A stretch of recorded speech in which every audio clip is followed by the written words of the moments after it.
turn off that.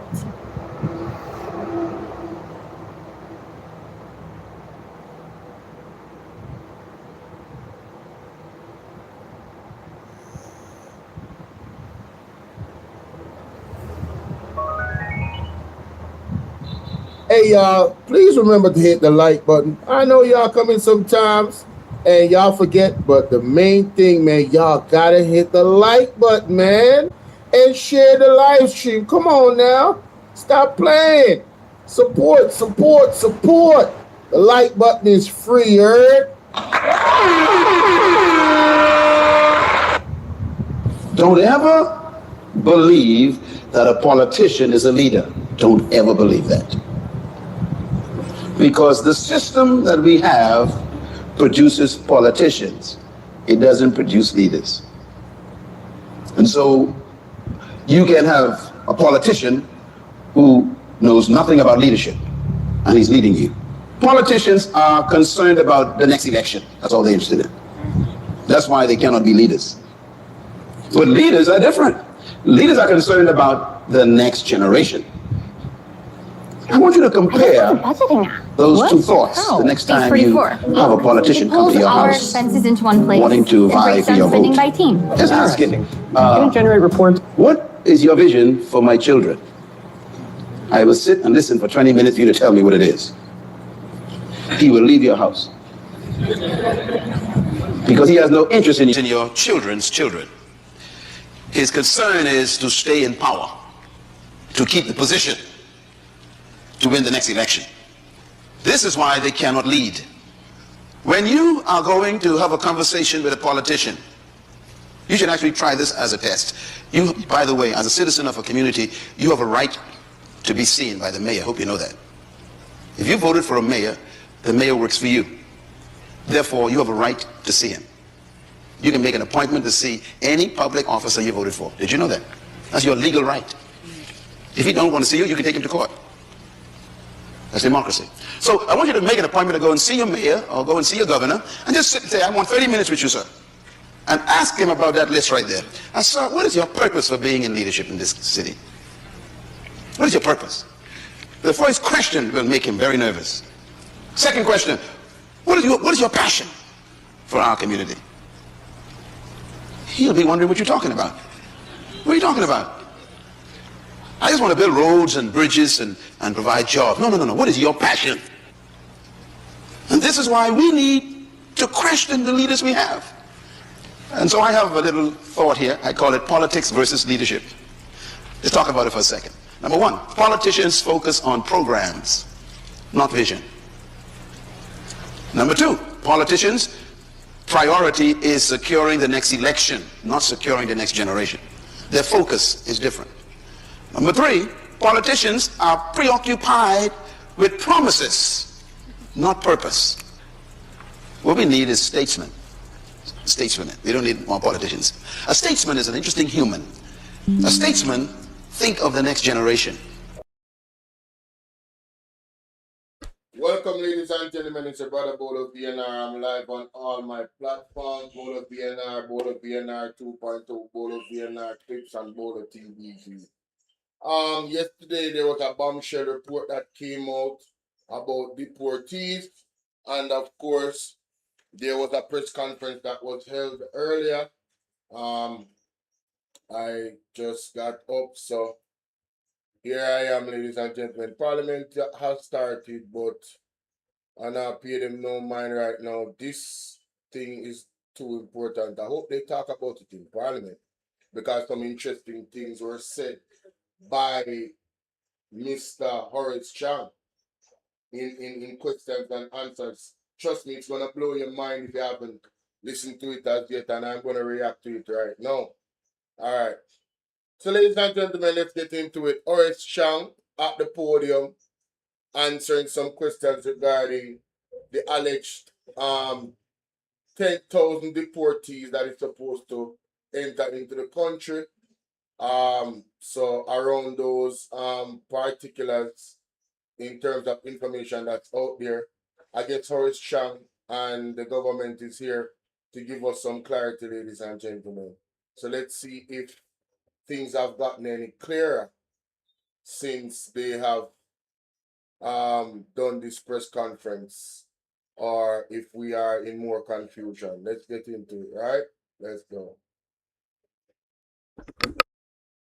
It's very good to have a minister who's that responsive to the needs of the business community and also households that are rebuilding. So thank you, Minister Hill, and thanks to your team. I want to acknowledge your permanent secretary who is here, Sansia Bennett Templar. I also want to acknowledge our CEO in the Ministry of Education, Mrs. Terry Ann Thomas Gale. She is here. I also see the new head of the Jamaica Information Service here. Good to see you, Giovanni Winnie, with us, or Deputy Matter. Please welcome. Good morning to the teams here. I think been recognized by both this moderator and my predecessor, Minister Hill. It's my privilege to join my colleague this morning at these press briefings. I said there seemed to be a very great turnout, so there might be some expectations. I don't know how much I can satisfy that. But there have been issues in the news recently. Appropriately, I should be speaking to the TCN, third country national that I passed through Jamaica, but it has been headlined a number of the features which I need to clarify before I speak, and I have to do the clarification and take the questions. First of all, Jamaica is not receiving any deportees from the United States, except Jamaicans. May I repeat that? We are not we have no agreement, no understanding to accept deportees from the United States. We accept every month 100 Jamaican deportees. And we have the expertise and the staff to manage their entry into Jamaica. That arrangement was negotiated by professionals so that they can come in a structured, organized manner and be resettled in Jamaica, their homeland. The cost of that is all Jamaican. We are receiving, and we have no agreement to, or understanding, the MOUs, to receive convicts from the United States. And this, of course, the Jamaicans are deported, which we have agreements, because America is our primary ally and primary partner in trade and in security. And we do have deportees from Jamaica to the United States from time to time, or we have occasionally from the United States convicts. But we have no agreement, no understanding, and there are no discussions to accept convicts from the United States. In fact, anyone coming from the United States is reviewed by the NIB before I indicate that they can land in the country. There is no discussion, review, or understand to accept 10,000 illegal immigrants from the United States.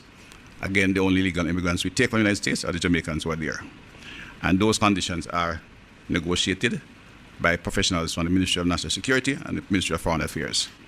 We have signed, after extensive negotiation by the relevant professionals, again, mainly from the Ministry of Foreign Affairs, the Ministry of National Security, Office of the Prime Minister, and of course the lawyers from the Attorney General's office, an agreement to transition to Jamaica some third country nationals from the United States.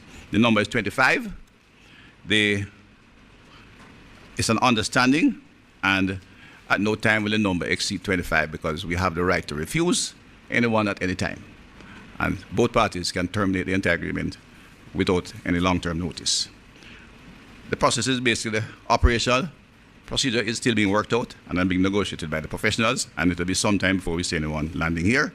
But when they do, they will come on the basis of an understanding that the government of the United States will pay the initial stay in Jamaica. They'll be accommodated by the International Organization for Migrants, United Nations body, with which we are working.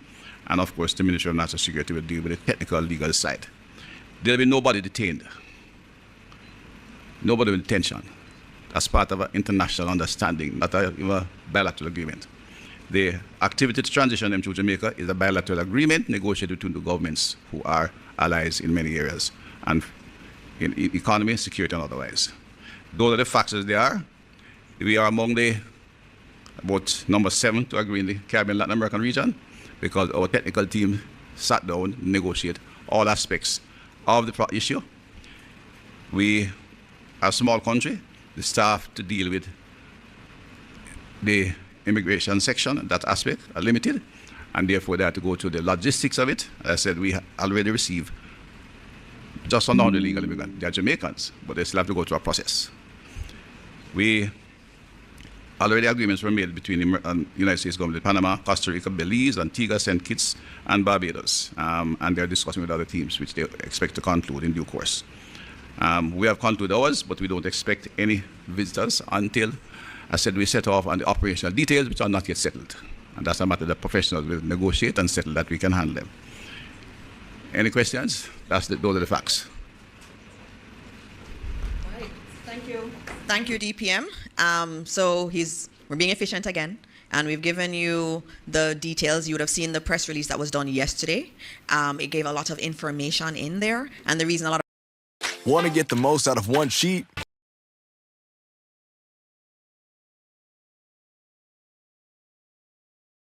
Dora the Explorer is so condescending in her tone. Never notice? efficient again, and we've given you the details. You would have seen the press release that was done yesterday. It gave a lot of information in there. That's her telling you, don't ask him too much questions, ladies and gentlemen. Trying to protect Oris Chan. Look at her face. Let me screenshot that. Mighty God, condescending. There's a lot of information in there. Let's continue. And the reason a lot of information was given was because we wanted to say to the public, look, this is it. We've laid everything out. This is what is there. It's not finalized. There's some operational details to be finalized, but we gave a lot of details. And so we're here this morning ready to take your questions. Remember, Minister Hill is also here on the issue of cement, which has been in the public domain a lot. He can take questions there also. So let's go. Nobody know why hear Mr. Harbin here. And then it's Oris Chan will come out. She want to divert from Oris Chan, you know. He has spoken, don't ask him too much questions. Just listen to her tone. Straight to the questions this morning. Morning, everyone. Mahiri Stewart, Nationwide News here. Question for Dr. Chang. On who initiated the MOU and when was it signed? No, MOU between countries are not about initiating that. Stop the cap. Stop the cap right now. Stop the cap. No bullshit, bro. This is why we can't trust the Jamaica Labour Party government. We are already on a low trust environment. The man asked that simple question, and I'm surprised that Oceanwide asked that question. Who initiated the conversation? Somebody had to start it. It's either it was Jamaica or it was the United States. No, nobody starts. Brother, what kind of nonsense is that? But me not going to steal and pan that because more nonsense I'm going to talk, Let's continue. Me not going to steal and pan that nonsense. This is unbelievable. Simple question they can't answer. That's why me can't trust them. Issue of cement, which has been in the public domain a lot. He can take questions there also. So let's go straight to the questions this morning. Morning, everyone. Mahiri Stewart, Nationwide News here. Question for Dr. Chang. On who initiated the MOU and when was it signed? No, MOU between countries are not about initiating that. The Americans have which is the country with the immigrants have an issue that they're trying to settle, and we are one of their allies in the Caribbean, and we had discussion, we initiated. We had discussion which has been prolonged. And we initiated, what do you mean we? That means the United States are come together with the same time. It don't initiate the same time, brother. Somebody had to start the initiation. Somebody had to say, yo. Either them say, yo, Jamaica said, listen, I realize that you have this situation where you need some help. We can help, Zine or the United States say, listen, I have an issue and can you help? Somebody had to initiate it. So you're going to say nobody initiated it. We can't trust them people, brother. The country with the immigrants have an issue that they're trying to settle, and we are one of their allies in the Caribbean, and we had discussion, we initiated. We had discussion which had been prolonged, and we came to an agreement. The agreement was when? A few days back, I signed it. When them call it the fourth estate, the fourth estate in Jamaica is some weak jellyback. I mean, I really expect much from Oceanwide, but somebody else in the media that was there should have said, Mr. Chang, there was a question about who initiated this particular situation. Are you telling us that you guys just came together in a room and you just started to talk about this particular? Nobody said, yo, nobody called the other. Somebody clearly had to initiate it. Where is the journalism? Where is the journalism? And it's not just Oceanwide. I'm not going to show no more. I think today is Tuesday, Wednesday, or Thursday of last week. So remember, Mahiri, that the U.S. government has these agreements with several other countries. So this is something initiated, an initiative. Besides several the minister, The Americans are our primary trading partner, primary security partner. We have bilateral relations with the United States and what we call the ABC countries are very established. And discussions continue between the governments. We are, of course, the smaller partners, a fact of life. We're small, you know. But bilateral discussions take place between governments that close on an ongoing basis. This is one in which they would have taken the lead because it's their problem, and one in which we can have some assistance. Okay, the second question would be, obviously we're having this discussion now due to the fact that this... Fully done. So now you answer the question. This would be one that they would have taken the lead. And what I feel like that's around with Ursha. May I question the mindset, may I question the intelligence of the Prime Minister and the Deputy Prime Minister. Because too many times I have seen them. I wonder if it's the Lord exposing them to look like some buffoon in front of it. Oh, the man asked who initiated. Simple answer. Well, the United States came to us. Or is that a lie? Is that the reason why you were baffling? Because in slide around the question, you know, and come around back a while ago, we said this, you know. Discussions take place between governments that close on an ongoing basis. This is one in which they would have taken the lead because it's their problem, and one in which... Brother, why you never for that long time? Yo. Hey, who mans is this? Who mans is this? We can have some assistance.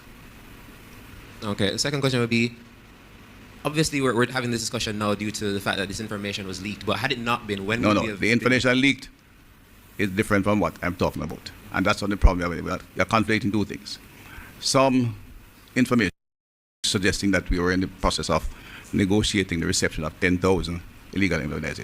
There is no such discussion, and that we cannot do it this morning. It became part of a discussion because it is known that we were discussing the third country transit third country nationals through Jamaica, because there are several other countries in the Caribbean. We signed on Wednesday and we decided we'd make a statement on it, and I reserved that statement for the diaspora event in Montego Bay yesterday, and would have sent the press release out as normal. Okay, well, for Jamaicans who are deported, are they or have Jamaicans ever been part of a TCN program from other countries? What Jamaicans? For Jamaicans who would have probably been deported from For Jamaicans who are deported? From other countries. Has there been an issue where Jamaicans have been a part of TCN? No, if Jamaicans have been deported to Jamaica, there's no issue. We receive them. The Americans, United States of America, have vast... Yo, this man totally missed the question that Ocean Wide is asking a minute. When I tell you he told, and you're going to realize if you're paying attention, because he's going to answer the question later on down the line. He's asking him, has there any Jamaican been a part of the TCN program where they are sent to another country for whatever reason because they don't want to come back to Jamaica? And the man, no. He doesn't listen. He don't. How is this man getting paid to be our national security? No one them chat so much foolishness. And I talk about body worn cameras. I go put the police them in a danger because them have one light on it. Yo, you know what? I got a lot of things to talk about today, man. Y'all share this live stream, bro. Y'all share this live stream. This is gonna be another marathon because there's a whole lot of nonsense going on in Jamaica. I'll tell you that right now. A whole lot of nonsense. Majority of illegal migrants from Jamaica, of our illegal migrants, and we have an understanding between those. So they send us about 100 every month. I think they are looking at maybe sending back to Jamaica with over 3,000 Jamaicans. If we didn't have an understanding on how to handle it, negotiated by the professionals who have to do the work, all they do is set the policy, and there's no policy on that. Once a Jamaican is deported to Jamaica, we must receive them. What has happened, because we are friends, we work out a structural arrangement which allows us to manage it in an effective and efficient manner, and therefore we take 100 a month, roughly. 2 shipments, 2 aircraft. Sometimes 100, sometimes less than 100. Stop the cap. Could you elaborate more on the accommodation? Right now, stop the cap. No bullshit, bro. But man, America have no friend here. America have interests. Please believe me. America has no friends. You are no friend of America. So don't be fooling the people of Jamaica and fooling yourself at the same time. Let's continue. That's your last question, Mahiri. There are other reporters accommodation here. for? Third country nationals. No, well, that's one of the issues that has been worked out. We'll have to work with the International Organization for Migration to find the appropriate accommodation for them. Until that is done, we can't receive any. Morning, Kimon Francis from the Gleaner. Just to clarify, the Gleaner at no point reported that 10,000 TCN illegal immigrants were coming to Jamaica. No, not TCN, At no point. deportees. At no point. Question. No, don't confuse those, 10,000 deportees is different from 10,000 TCNs. They are The not MOU deportees, they are not even detained, they are being transitioned to Jamaica, and they have to put in a comfortable place to stay. So, first question from this person. I need to look at the definition of deportee because it look like say we are all getting it wrong, ladies and gentlemen. Yeah, it appears as if I was live on two different things at the same time. And I didn't realize it. Man, that must have been confusing. I don't know how y'all work that out. But anyway, let me just open up. Hey, yo, this is wild, man. This is some wild stuff, ladies and gentlemen. Let me go in the interest of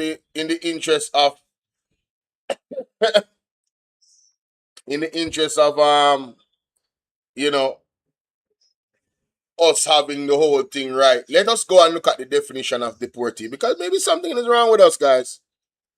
Maybe we the one that got it wrong, right? Deportee, meaning. All right, so let's look up what deportee means. All right, so a deportee is an individual. Oh, shoot, I need to actually put that up so persons can see it. Yes, it has to be a part of the reaction. All right. All right. Awesome. All right, so let me share my screen for you guys. So you can see what I see. You can see what I...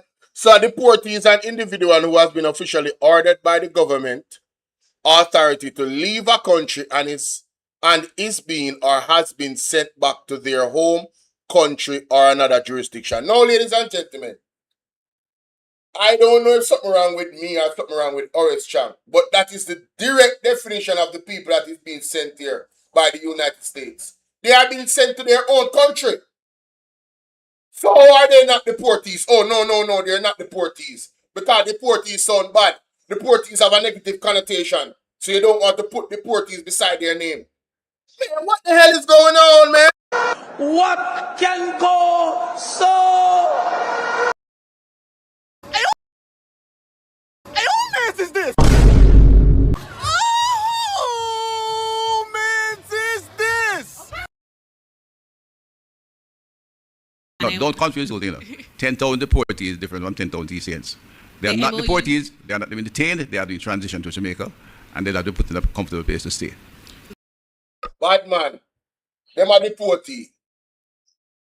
They are being transited to Jamaica to go to them country where they might get deported to. Or wherever they might deport them to. As a matter of fact, according to UNO, some of them can choose to stay. It is an option on the table. How are they not deportees? So when they deport the Jamaican people, if them are prisoner, they don't serve them time, brother.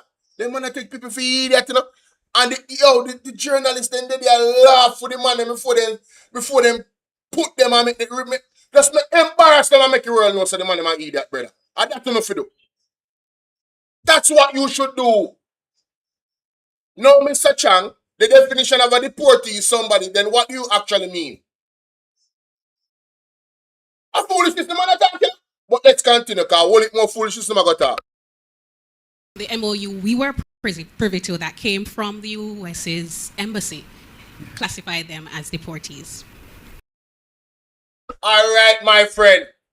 Applause. Uno take your microphone. Take his microphone. Just a minute. Just a minute. Take his microphone. Usher him out. Usher him out. Usher him out. Of course, them are deportee, Jody. Man, the lady, thank you very much. Big up, you know, I'm gonna make sure somebody me I gonna take down your picture. Because you are one of them who challenge the man for the nonsense we talk. This is what we expect from the Fourth Estate. This is what we expect from our journalists. The actual document that came from the United States actually says that they are deportees. So what the hell you talking about, Horace Chang? Now you're contradicting the document from the United States? Make it make sense, ladies. These people cannot be trusted. Like and share the video, ladies and gentlemen. Mighty God. Question, just seeking clarity. The MOU we were privy to that came from the US's embassy classified them as deportees. Right. Question, just seeking clarity. Did the US initiate contact with Jamaica regarding the TCN arrangement, or did a senior government official first communicate that Jamaica is amenable to such an agreement? No, TCN is an American request. They have done so with several allies across the region and throughout the world. So it's their challenge that they're trying to resolve in a human way. So we never suggested it? That No, we couldn't suggest that. We don't have a problem. That's what we suggest. Okay. I mean, we don't have a problem. On this occasion, they are friends and they're seeking our assistance to resolve the problem. Did the US at any time communicate that the arrangement could see Jamaica receiving up to 10,000 third country nationals? No, there's no such discussion between the governments of Jamaica. Through no communication at all? No. Okay. Well, if somebody talked to them on the street, I don't know about that. I am responsible, and the minister, all communication that goes to the government of the United States, I've personally indicated to the diplomats, it goes to the Ministry of Foreign Affairs. They come from my office. Any communication with the United States government on immigration goes through the Ministry of Foreign Affairs and Foreign Trade. Okay. And no such communication or information has gone through. Okay. DPM, can I just add one thing? Cabinet decisions, there's no such cabinet decision on record.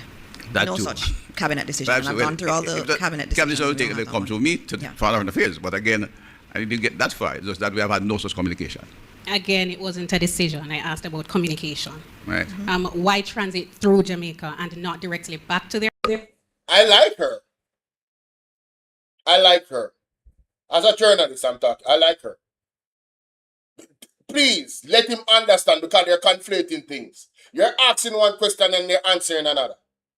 And they're going to do it several times in this thing, you know, to the parts that I watched, you know. Let's continue. Their country or their destination country? No, that's a Directly into decision. I asked about communication. right. Why transit through Jamaica and not directly back to their country or their destination country? No, that's a technical issue which have been discussed, and it is, as I said, several countries. Not why Jamaica is one of an American island in the Caribbean, and we work that through. It's the way it goes. I think the philosophy behind it, and I can say that is why, is that if they stay in the United States, they have an opportunity to apply to stay. So the people are coming in, they're coming literally from being apprehended at the border and sent to Jamaica after some routine checks are done. They don't intend to stay in Jamaica, so the United States pay their airfare and they go back home. Their return rate so far has been about 94%. A few have opted to stay. There are a couple of Jamaicans in other countries who are not coming back to Jamaica. Yes, the same answer the question from before that the brother from Nationwide asked. The man asks, is there anybody that has been Jamaican that has been, you know, a part of the TCN, meaning say them go to other countries and they don't come back to Jamaica. And him said, him cut him off and I answer one total different question because him frustrated, you know. Him frustrated, him flustered, he doesn't really want to be there. And it appears to me as a man who don't like to answer question neither. Like him very impatient. Like, who are you to ask me a question? I get that type of vibe from him. Like, why are you asking me nonsense? Like, everything is nonsense to him. When I him talk nonsense. So the man asked him before about this same TCN thing. Is there any Jamaican that has been a part of the TCN program? Obviously, I just mentioned it a while ago. Let's play it back. They're coming literally from being apprehended at the border and sent to Jamaica after some routine checks are done. They don't intend to stay in Jamaica, so the United States pay their airfare and they go back home. Key, they don't intend to stay in Jamaica. That suggests that they have an option to stay. I want you guys to really let that sink in. They don't intend to stay in Jamaica. That means there's an option for them to stay, ladies and gentlemen. So they don't want them in America because they'll be able to apply to be a citizen. So Jamaica turned this big old transit garbage bin for the United States. Take them. We don't want them. Because we don't want them to come to apply to become an American. But, hey, they might stay there for 30 days and apply to become a Jamaican, innit? Oh, and by the way, there's an option for them to stay. What? Jamaican people, y'all going to accept this? They're telling you without telling you. You just have to listen. Oh, let's continue. The return rate so far has been about 94%. A few Return rate 94%, so 6% stay. Hello? 6% stay. Let's continue. have opted to stay. There are a couple of Jamaicans in another country who are not coming back to Jamaica. Them couple of Jamaicans in another country will not come back to Jamaica. To the United States. When that happens, the numbers in the next shipment drop by that number. So if all 25 decide to stay, so there'll be no crowding on Florida Jamaica. If all 25 decide to stay, we stop the program immediately. If 25 persons come to Jamaica and decide to stay out of the 25, you hear that again, Jamaica? They have an option to stay. Can you imagine? Me, I go to America and them divert me, them capture me because me I try cross the border and them send me to Jamaica. As a secondary option, is obviously I never wanted to stay in my country. I want you to think about that. Obviously, I didn't want to stay in my country. And then they send me to Jamaica, the vacation spot. Well, then when we look at, if I'm informed and I look at what police them is going on with, I probably would be scared and not want to stay in Jamaica because of the human rights violations that constantly happen. But that's a whole other story. On the face of it, why would those persons want to leave? Let's continue. And that's in the document. I don't know if you saw that part of it. But that's in the And then the report, you said you have a document, and I'm saying, I don't know if you saw that. All right, let's go to the next question. Zara Burton, 18 Degrees North. Good morning. For how long will the MOU last? It doesn't have an end point. No, it does still have the starting point either. It's an understanding which, while there's a need, we will work with. If we find it impossible to pursue it, we discontinue it. How much will be paid per TCN to house them here as a government? How much will I don't have that off the top of my head because it is being worked out with the IOM, and that will depend on where they are staying and how long they stay, which will be a short time. But that cost is being worked out, and the United States has a bulk sum that they will pay the fees from. It will vary from individual to individual for different reasons. And is it a situation where whatever we get to house each one of the TCNs is, let's just say, additionally, there will be some cushion in terms of revenue that we will be getting as a society, and also what... Y'all need to pay attention to this question. Shout out to Zara Burton. Hey, listen to this. How does Jamaica benefit? Listen to this. Want to listen to this, Jamaica? One of the TCNs is, let's just say, additionally, there will be some cushion in terms of revenue that we will be getting as a society, and also what will we be getting in addition to this money in return for doing this to help out our ally? First of all, the initial bill will be paid by IOM, so there's no revenue to come to Jamaica. The idea of what we get out of it is not another relevant question. America. What can go so? In addition to this money in return for doing this to help out our ally? First of all, the initial bill will be paid by IOM, so there's no revenue to come to Jamaica. The idea of what we get out of it is not another relevant question. America, I said, is one of our strongest bilateral partners. We have multiplicity of agreements, understandings, exchanges in all areas. It's not something you discuss We do this today, we do that for you tomorrow. That's Take his microphone. Just a minute. Just a minute. Take his microphone. Usher him out. Usher him out. Usher him out. Fully done. What the hell? Oh my God, no way.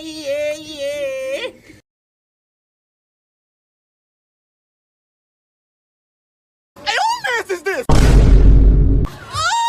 Oh, man, is this? In addition to this money, in return for doing this to help out our ally? first of all, the initial bill will be paid by IOM, so there's no revenue to come to Jamaica. The idea of what we get out of it is not a relevant question. Embarrassing. He needs some milk. Jamaica, according to Horace Champ, Jamaica now get nothing out of this now. We now benefit from this monetarily. That's his word. Whether you want to believe it or not, and that he must say. So let me explore that for a minute. So you're telling me that you guys are taking criminals into the country, deportees. They are criminal in some capacity because they are trying to go in a people country illegally, right? And you're going to take them in with no financial benefit to we. The money where the USA has sent to house them is going to be sent directly, not coming into the coffers of our funding. We want to make that sink in, and that Horace chance, and me say, let's continue. I said first of all, the initial bill will be paid by IOM, so there's no revenue to come to Jamaica. The idea of what we get out of it is not a relevant question. America, I said, is one of our strongest bilateral partners. We have multiplicity of agreements, understandings, exchanges in all areas. It's not something you discuss. We do this today, we do that for you tomorrow. That's not a practice of any healthy bilateral relationship. Is there any, or was there any pressure to Jamaica to engage? I know you said it was an American request, but was there any pressure in addition to the request for any other reason on us? Did they threaten to cut visas, or did they allow us to maybe have a revamp or reconsideration of processing of immigrant visas or something? You're a long-standing journalist and an intelligent one. And on a notice, so Horace Chan got visibly flustered. That is a very uncomfortable question. Because there's questions as to why him can't go to America. And them know, so the United States use the visa card for enough country. And them know, so the Jamaican government official them don't want to lose them visa. As a matter of fact, there was a clip from Big Mama. There was a clip from Big Mama from Oceanwide. Then, where him said, you remember the situation with Netanyahu and Israel and them position when they got the EU and people, the other countries were voting against, Israel and making statements about Israel. And Andrew was criticized as to why he was so quiet and they did not stand in solidarity with the rest of the countries against Israel. And basically, Big Mama said, listen, we have to make sure that they don't jeopardize the visas. I'm going to see if I can try and find it, but let's continue. No internet. Request for any other reason on us? Did they threaten to cut visas, or did they allow us to maybe have a revamp or reconsideration of processing of immigrant visas or something? You're a long-standing journalist and an intelligent one. And no international discussion proceeds along those lines. We're not at war with anybody. Iran and America at war, they discuss straight up. So this man here want for us to believe that you have to be at war with the United States for them use certain harsh negotiation tactics to get what they want. Horace Chan, who do you think you're talking to? You think you're talking to a bunch of boo-boo? Let's continue, man. And bombing about his, but that's a war. We are two friendly countries. We have bilateral discussion daily. That kind of discussion doesn't take place in a healthy bilateral relationship. Reuters had this question: where from will the TCNs come? There are people who will be found in the United States illegally. And we What don't know. national? Do you have a cutoff No. on certain kinds of nationals or all kinds of nationals? One of the operational features for some of the Caribbean islands, just smaller numbers, is that they are Caribbean nationals. But initial discussion, we're looking more that they speak English. They speak English. That's the criteria. Initially, that's not settled it in the operation, but that's that's our primary demand at this point. I think there's a question in front of you. I saw her hand go up first, and then we'll go back. And just confirming, it's a cabinet decision, you said, right, Minister? Which, the TCN? You said there was no Yes. cabinet decision. But there was no cabinet decision on what was asked previously The about the 10,000, 10,000. right, but I'm saying it was a cabinet there is a decision in order cabinet to engage in decision this MOU? on TCN, and that No, would have been discussed. all the MOUs we have to find, we have to inform cabinet. Yes. Right, so it was a cabinet decision ultimately, Yes. even though you, Minister, signed. Yes. Okay. That's how MOUs work. You have to Okay, take them to confirm. the No, cabinet. I'm a creature of cabinet. Okay. It doesn't, anything I do on behalf of the government have to be approved by cabinet. As I say, a creature of instruction that has to come from cabinet and the Prime Minister. Good morning, Adira Truth from Roots 96.1 FM. My question is actually to Senator Hill. The question, yes. Thank you very much for that. No problem. Yeah. Only hear she glad say one question gone to Senator Hill. Because I pressure with Oris Champ on. You hear she? Yo, me say, them can't even hide it, brother. They under pressure like, whoa. Me not even want to hear from Senator Hill. Respectfully, of course. I don't want to hear from you, sir, about cement and cement shortage. I don't want to hear from you. That was 7 months ago. That was like 7 months ago. I don't want to hear from you about that. Yeah, but how is it a cabinet decision when cabinet don't know about it? Who make up the cabinet? Hmm?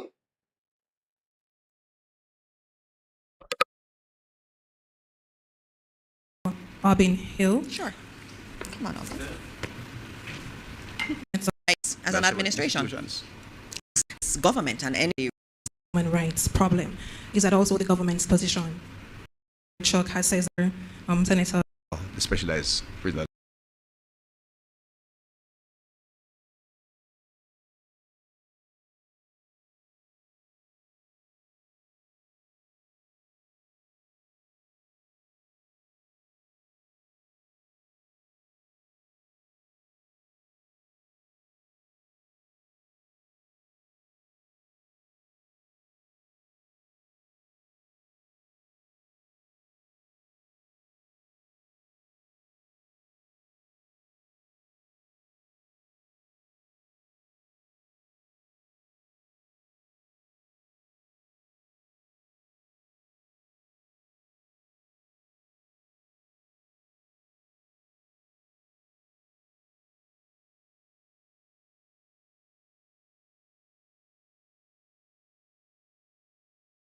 We have. Oh. I do have a question for Senator Dino Morris Dixon. The Justice Minister, Delroy Chuck, has said that Jamaica does not have a human rights problem. Is that also the government's position? Well, obviously, we are a country that believes deeply in human rights. That has been at the heart of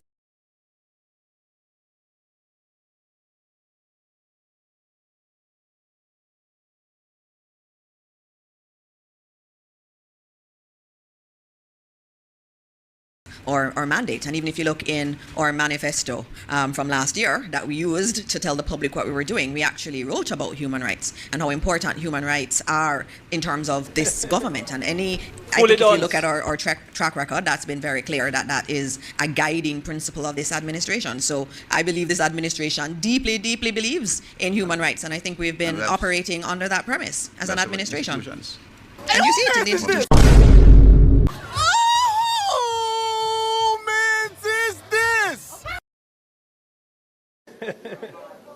Fully done. The support for the institutions we've given human rights is important. And if I may ask a final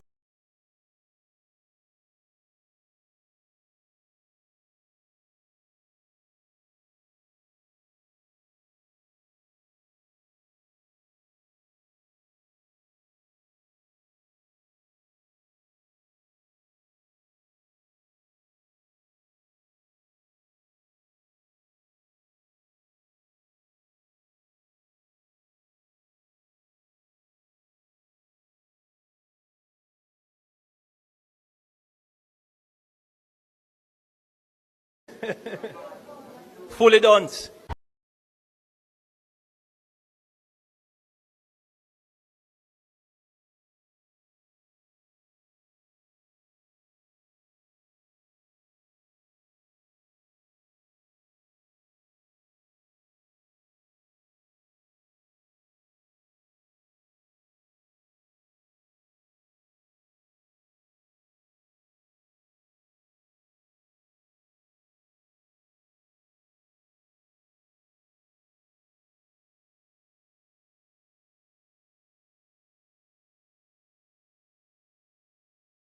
Answer the question.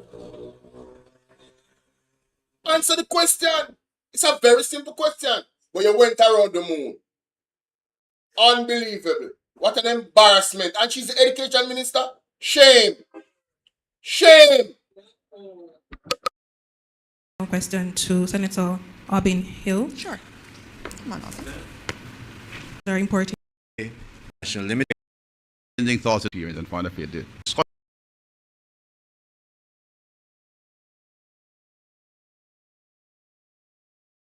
Prime Minister said that only two. What does the government? Thank you for that answer, and all of that also came to cabinet. Yes. Morning, everyone. Good morning. I'm Jamila Maitland from TVJ. To Minister Chang, what does the government believe, our cabinet believe, is the most challenging part of this TCN arrangement? And two, I noticed that other countries in the Caribbean, as you mentioned, have similar programs. In St. Kitts and Nevis, for example, the Prime Minister said that only Caribbean nationals will be accepted under their program. Yeah. Is it a, I know you said that you're not sure about the nationality so far, but is it a similar case where you're saying only Caribbean nationals will be accepted? And what guarantee does the government have that the countries will accept their nationals after coming here? All right. First of all, the operationalization has not been finalized in terms of what to do to operationalize. And in talking to the professionals, well, in exchanging thoughts with the professionals who are doing the discussion, this is a matter that I discuss with technical people in the ministry who have experience and found that the primary criteria of established that they should speak English, which they should speak English. We have put nothing else on it. We'd prefer if there are people who have skills and if they can speak English, it makes it easier to come to Jamaica. That's the only criteria. I have personally confirmed with the technical people. We look which they should speak English, who have experience and found that the primary criteria of established that they should speak English, which they should speak English. We have put nothing else on it. We'd prefer if there are people who have skills and if they can speak English, it makes it easier to come.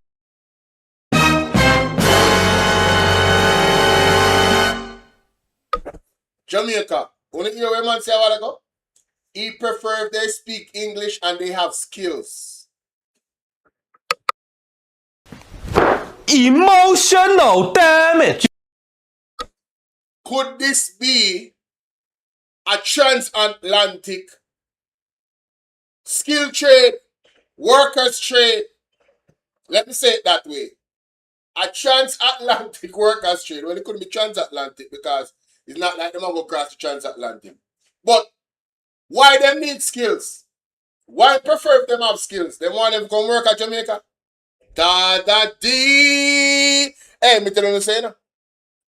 Me, I want to look brother, we have look sense now. You remember the question that we want to ask Jamaica? Do you guys remember the questions I was asking from yesterday? That's very, let's play that back. Let's play that back. In the ministry, who have experience and found that the primary criteria of established that they should speak English, which they should speak English.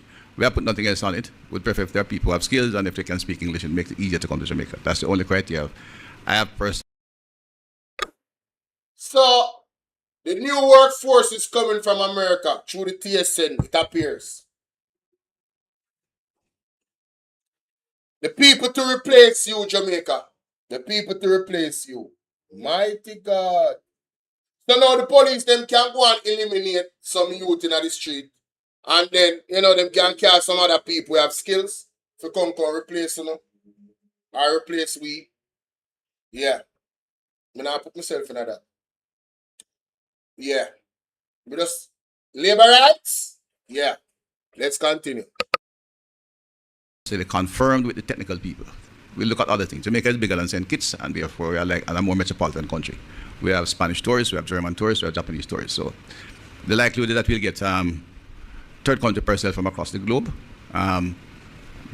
We are seen as a possible assistant, not just to take a few for ease the pressure, but we have excellent air transport out of here to Europe and elsewhere. And that's why we have been asked to assist, and that we'll therefore work with our Jamaican professionals, work their counterparts to see how to operationalize when we settle the other issues like accommodation and timing and screening as is required, because we screen them coming in anyway. But we will have some indications that the NIB will look at that to ensure when we have the names, we're not getting the criminals or somebody else of ill repute. There's no guarantee what you're in this kind of agreement. There's no guarantee either way. When they get here, there are people who are moving illegally through very difficult challenges to get to the United States. As I said, they have been to other countries, and their immediate response in the first fortnight to get out is over 94% leave past the home country. They are not criminals. There are more people looking at a different opportunity. Jamaica, we have a big name, which is justified and a good brand, but the raw reality, which we sometimes tend to overlook, our per capita income is $7,000 per capita. It doesn't offer opportunities to people who are seeking to achieve a certain level of quality of life away from Jamaica and to live their dreams. They love to a country with a per capita income of $8,000 per capita. And that's where they're heading for. Majority are going to look to head back home and find their way back in the United States. Like some Jamaicans do, we take them in. So, the country that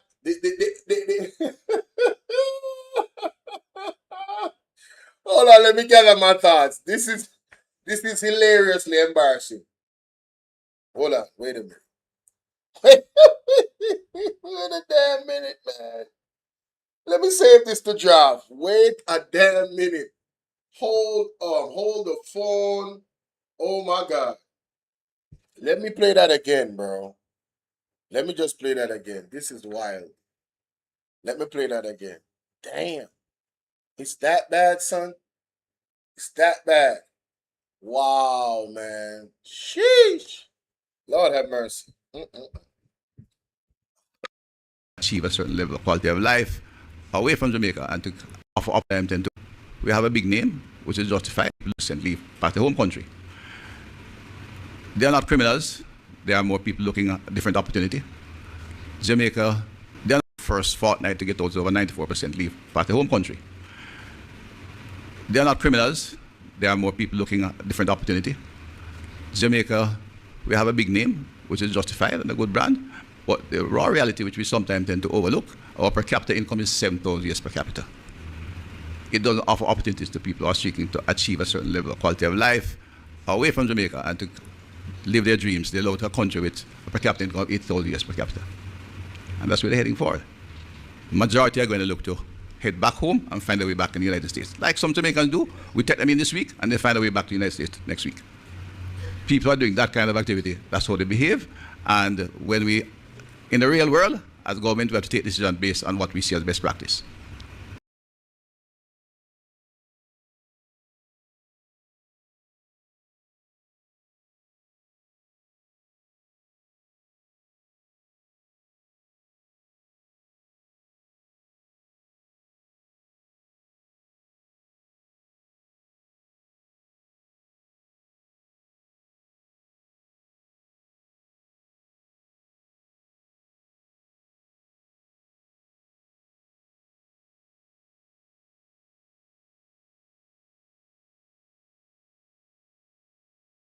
Orange Chang is saying, man, these people are not gonna stay in Jamaica.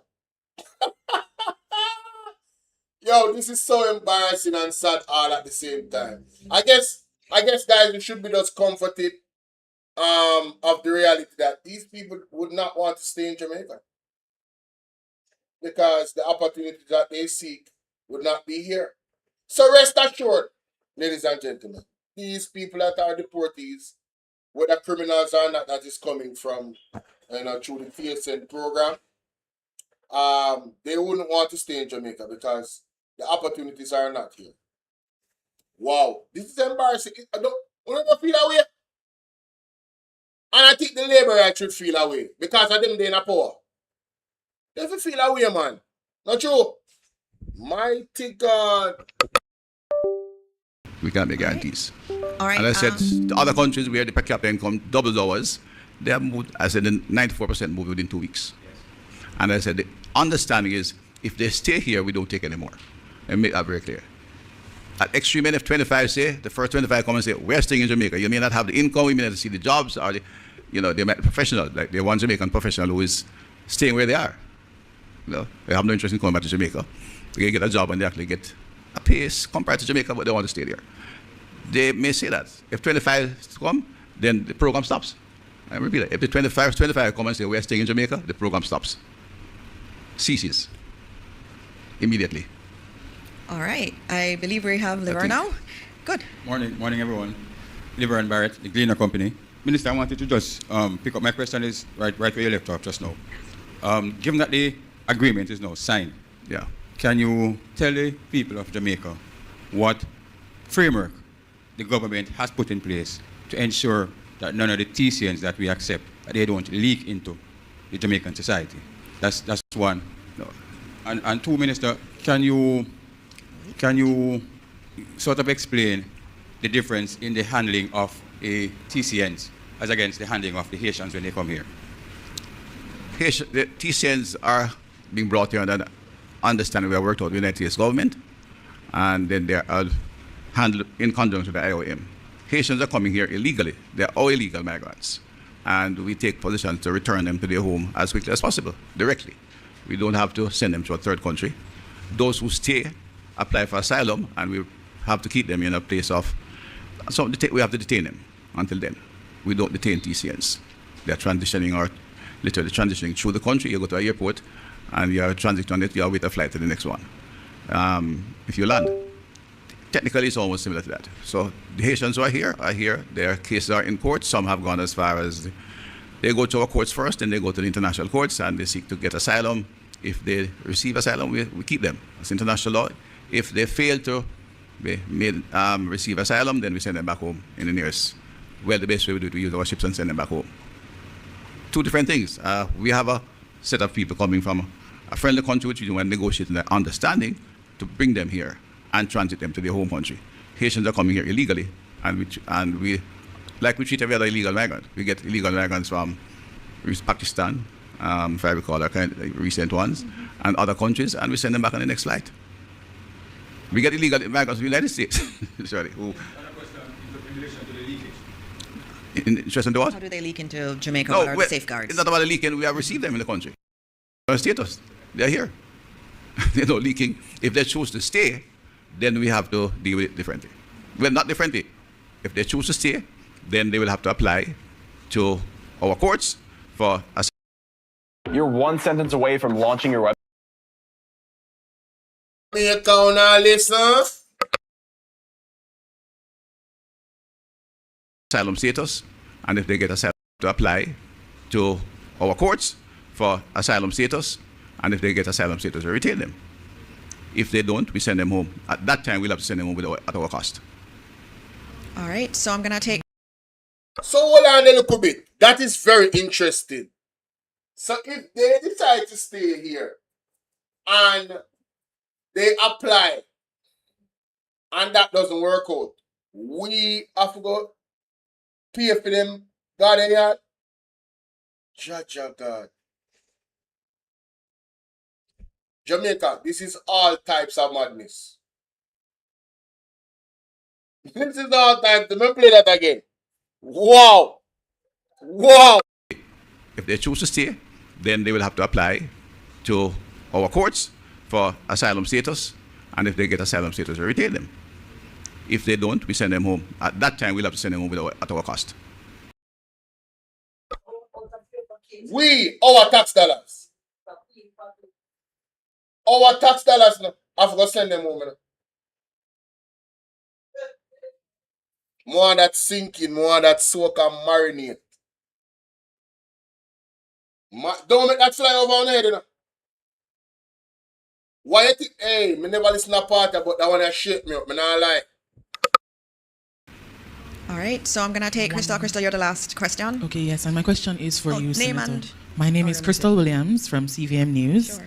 and I'm asking Senator Dr. Morris Dixon if you can give an update on the state of Port Antonio High as they've lost a student, and Ascot High as they've lost a teacher, both to gun violence recently.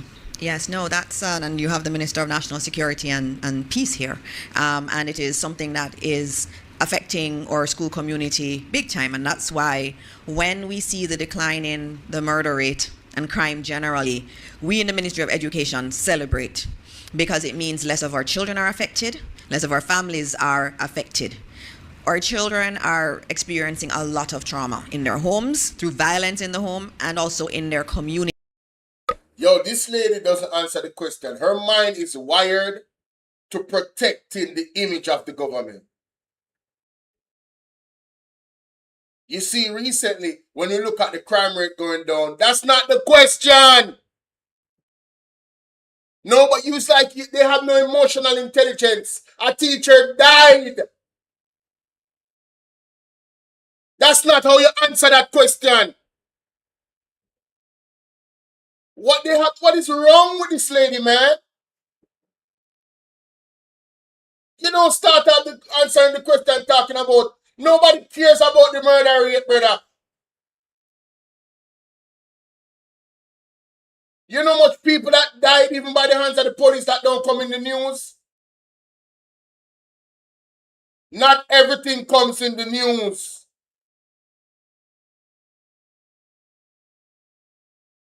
I just because I can't talk about certain things and I don't want to. I'm a hole in a lot of things when I hear. Because I don't want to go back to the people. A lot is going on in Jamaica that the people, it don't come in the news. We don't care about the murder rate, Brechin. A teacher and a student died. Stick on that. How about, listen, we're going to need to pour into that particular institution. They're going to need counseling, condolences to the family. How about those things first? Instead of defending the status quo of this stinking Jamaica Labour Party.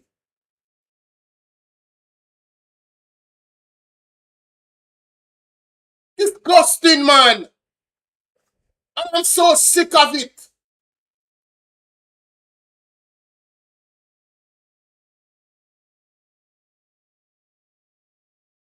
Mighty God. It is. And that's affecting how they're learning. And so I have a challenge, and the team in the ministry has a challenge in terms of the country says we need to get better CSEC passes, and I agree, we need to get there. How did we get here? This lady, man, what the hell is going on? Embarrassing. He needs some milk. Fully done. How did we get to see? How did we get to passes? Bro, how did we get to passes?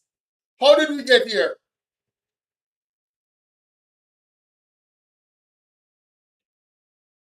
Passes?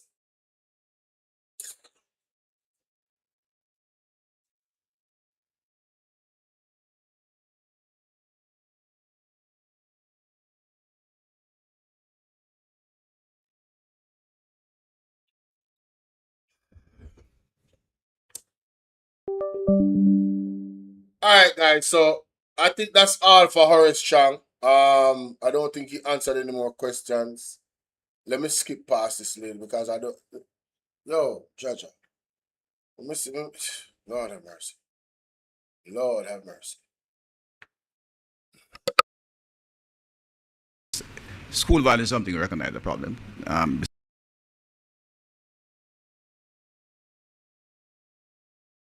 Besides direct violence, we also know that if primarily near to the zone program that will prevent. Got it? Then after the negotiation, we've even heard of the persons who need to do burials and having issues with that shortage. We've been listening and about it. As you heard, to you and say to the where we'll again make ourselves here. Yeah. Just for information. Yo. Guys, please hit the like button, share the video, and let me know what you think about my reaction to Horace Chang press conference and questions and answers. Thank you. Let's move on. That lady really is irks my spirit. The lady talking about C-Tech passes Saturday. We know you deal with C-Tech passes, bro. And the lady asks, no, me can't want them people. No, man, something wrong with them, brother. Them come like, them soulless. Them just wired, thank you, mommy. That is the perfect word. They are wired. Them have a defense mechanism where they're wired in them. Anytime trouble happen, problem and chaos in the country, them go to statistics instead of the present reality and the problem. What kind of nonsense is this, brother? Anyway, somebody brought something to my attention that I definitely have to go and check out. Right?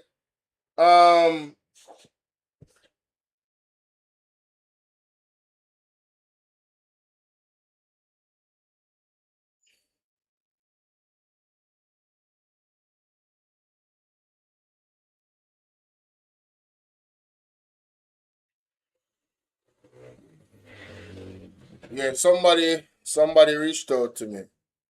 Because I didn't even watch the diaspora conference, But what she said, what the person sent to me, it made me want to go and actually check it out. So I'm gonna go and check it out, right?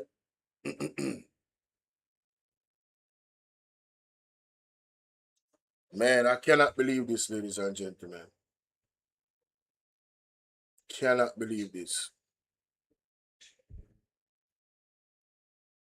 All right.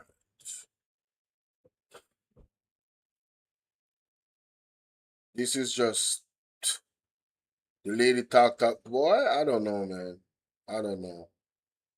I just, yeah. This is wild, bro. These people are so out of touch with reality.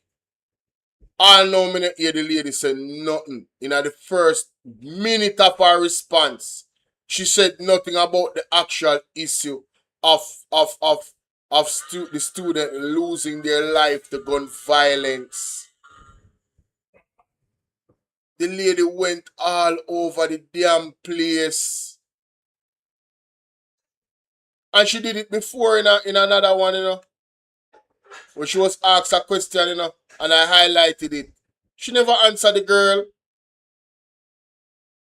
She started talk all type of gibberish. All type of gibberish, Jamaica.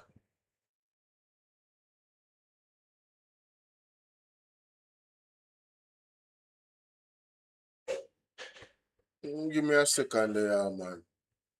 Why may I tell you? Just, yo, man, these people, bro.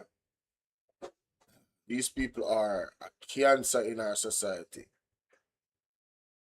I swear, God, I pray God remove them from their position. Talking about crime rate. That's not what she asked you about. She didn't ask you about no damn crime rate. Sure. Disgusting, man. Anyway, let me look for the diaspora.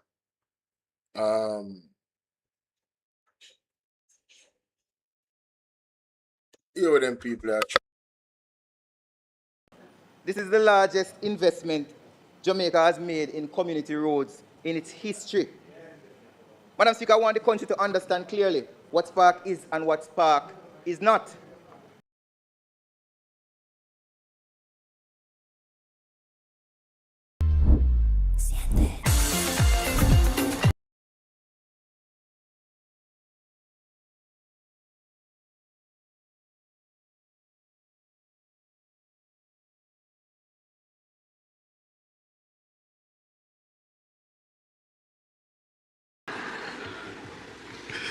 of us here are proud to serve in his cabinet as we play our part in achieving a more stable, more peaceful, more resilient Jamaica filled with hope and opportunity. And what that means for Jamaicans in the diaspora isn't perfection, but a Jamaica that works hard to be better every day, a Jamaica of which you are proud to work for and with, and in which you are confident to invest, and to which you plan to return. This is a vision of Prime Minister Andrew Holness that continues to inspire, and to which all Jamaicans continue to aspire. Would you please be upstanding and join me in welcoming Dr. the Most Honourable Andrew Holness, Prime Minister of Jamaica.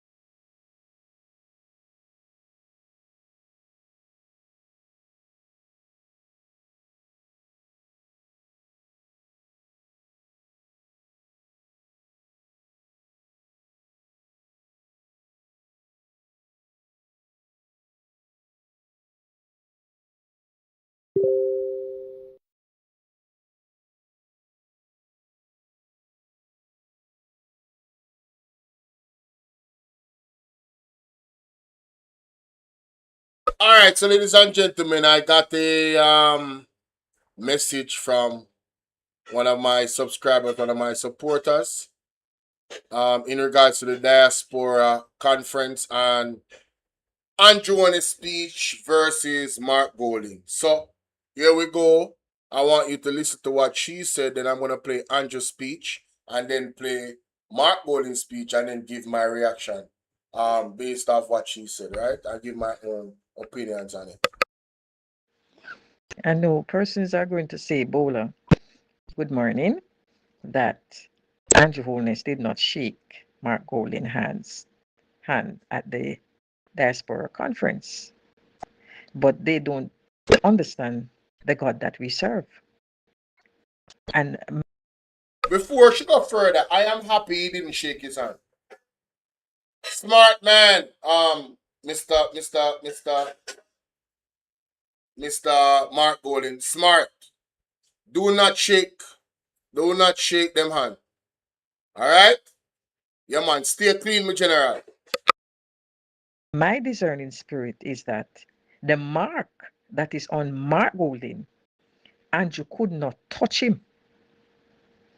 And if you recognize when the man went up to speak, he speaks with authority. And his speech was a speech that everybody had to sit, listen, because it's clean, it's powerful. It is the Lord's speaking through Mark. But when you look at Andrew's speech, people are going to say Andrew was very disrespectful. God confused the enemy. So he went up there and make an ass of himself. Because all that he speaks and they're giggling and going like it's a gimmick or it's a joke business is nothing that he could control. Because this is how God wants him to fall. Because he's going to fall. And these are the things that he has to do in public for persons to see that is open, this grace. You recognize when the lady went up to speak and call up Mark Golding, how pronounced it was and how dignified it was. Unlike Camilla Johnson with her hypocrisy, you notice the dignity that was placed on Mark Golding. We all who have eyes to see and who can discern will soon understand what God is doing. And God is doing a mighty thing. God is doing a mighty thing. You have to come down, as Mark Stewart would have said. Them have to come down. They have to come down. But them have to come down in open disgrace. And this was a disgrace to the diaspora. Because nothing that makes any sense and any semblance of sense to Jamaica and for the improvement and the development of Jamaica was spoken by Andrew Holness. Wait. The Lord said, wait, and those that wait upon the Lord their strength shall be renewed. Wait, it's not long from now. Not long from now. Very, very short order. Andrew, come down. Growing the economy, creating jobs, and improving the well-being of all Jamaicans, including the most vulnerable. He believes wholeheartedly that you, or diaspora, are a vital partner to Jamaica's development, and he recognizes that your continued commitment, ideas, and engagement collectively serve to strengthen the bridge between home and abroad. Since 2016, his leadership has secured strong macroeconomic achievements, including cutting debt to GDP by over 1/2, cutting homicide, serious crimes, and active gangs to the lowest levels in decades, the maintenance of inflation in the target range to manage the cost of living, stabilization of the exchange rate, massive social investments that have resulted in the lowest levels of unemployment, and significant improvements in the lives of the elderly, young people, and every Jamaican from all walks of life. These are all works in progress, and he never rests on his laurels, and he continues to lead Jamaica through some of our most challenging times. Those of us here are proud to serve in his cabinet as we play our part in achieving a more stable, more peaceful, more resilient Jamaica filled with hope and opportunity. And what that means for Jamaicans in the diaspora isn't perfection, but a Jamaica that works hard to be better every day, a Jamaica of which you are proud to work for and with, and in which you are confident to invest, and to which you plan to return. This is a vision of Prime Minister Andrew Holness that continues to inspire, and to which all Jamaicans continue to aspire. Would you please be upstanding and join me in welcoming Dr. the Most Honourable Andrew Holness, Prime Minister of Jamaica.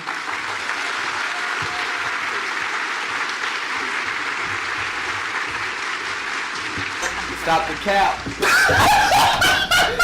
the cap right now. Stop the cap. No bullshit, bro. And when you check, please, be seated. I don't know. I just felt that a while ago. I mean, isn't Minister Johnson Smith such a wonderful minister? I believe she's the best minister of foreign affairs. Stop the cap. But I think she gave him a speech. Stop the cap right now. Stop the cap. No bullshit, bro. Kamina Johnson Smith are the best minister of foreign affairs. So does this man just start off every sentence with a lie? So the only time when Andrew is not a liar when he don't open him out? Bro, let's continue, bro. Bishop, the Honorable Conrad Pitkin, representing His Excellency, the Governor General, the Speaker of the House, the Most Honorable Juliet Holness, Dr. Horace Chang, our Deputy Prime Minister, we affectionately refer to him as the President of the Republic of Montego Bay. And of course, my dear friend, Mr. Mark Golding. Stop the cap. Stop the cap right now. Stop the cap. No bullshit, bro. What I'm the leader of the opposition? My dear friend, that's so disrespectful. My dear friend, you're not friends. Mr. Uncertified. We are not the same. You're out of order. You're a lapdog for the United States. We are not the same. Don't mix up yourself with the leader. But you're not easy. Mark, how could I forget you? So you see, he came with subtle disrespect from the jump. The lady was right. He came as a clown, a comedian, an ass. You know, ass like the ass, the donkey them. Yeah, that's what. He, you know, yeah, that's him. The ass in the circus.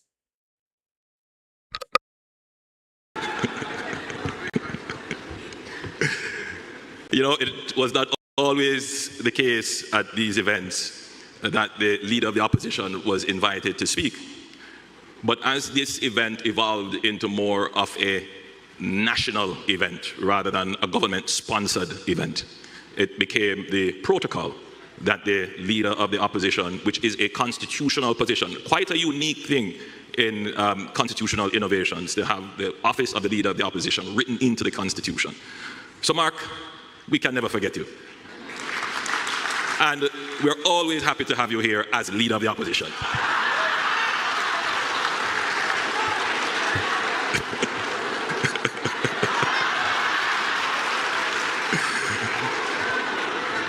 That's how we do it in Jamaica.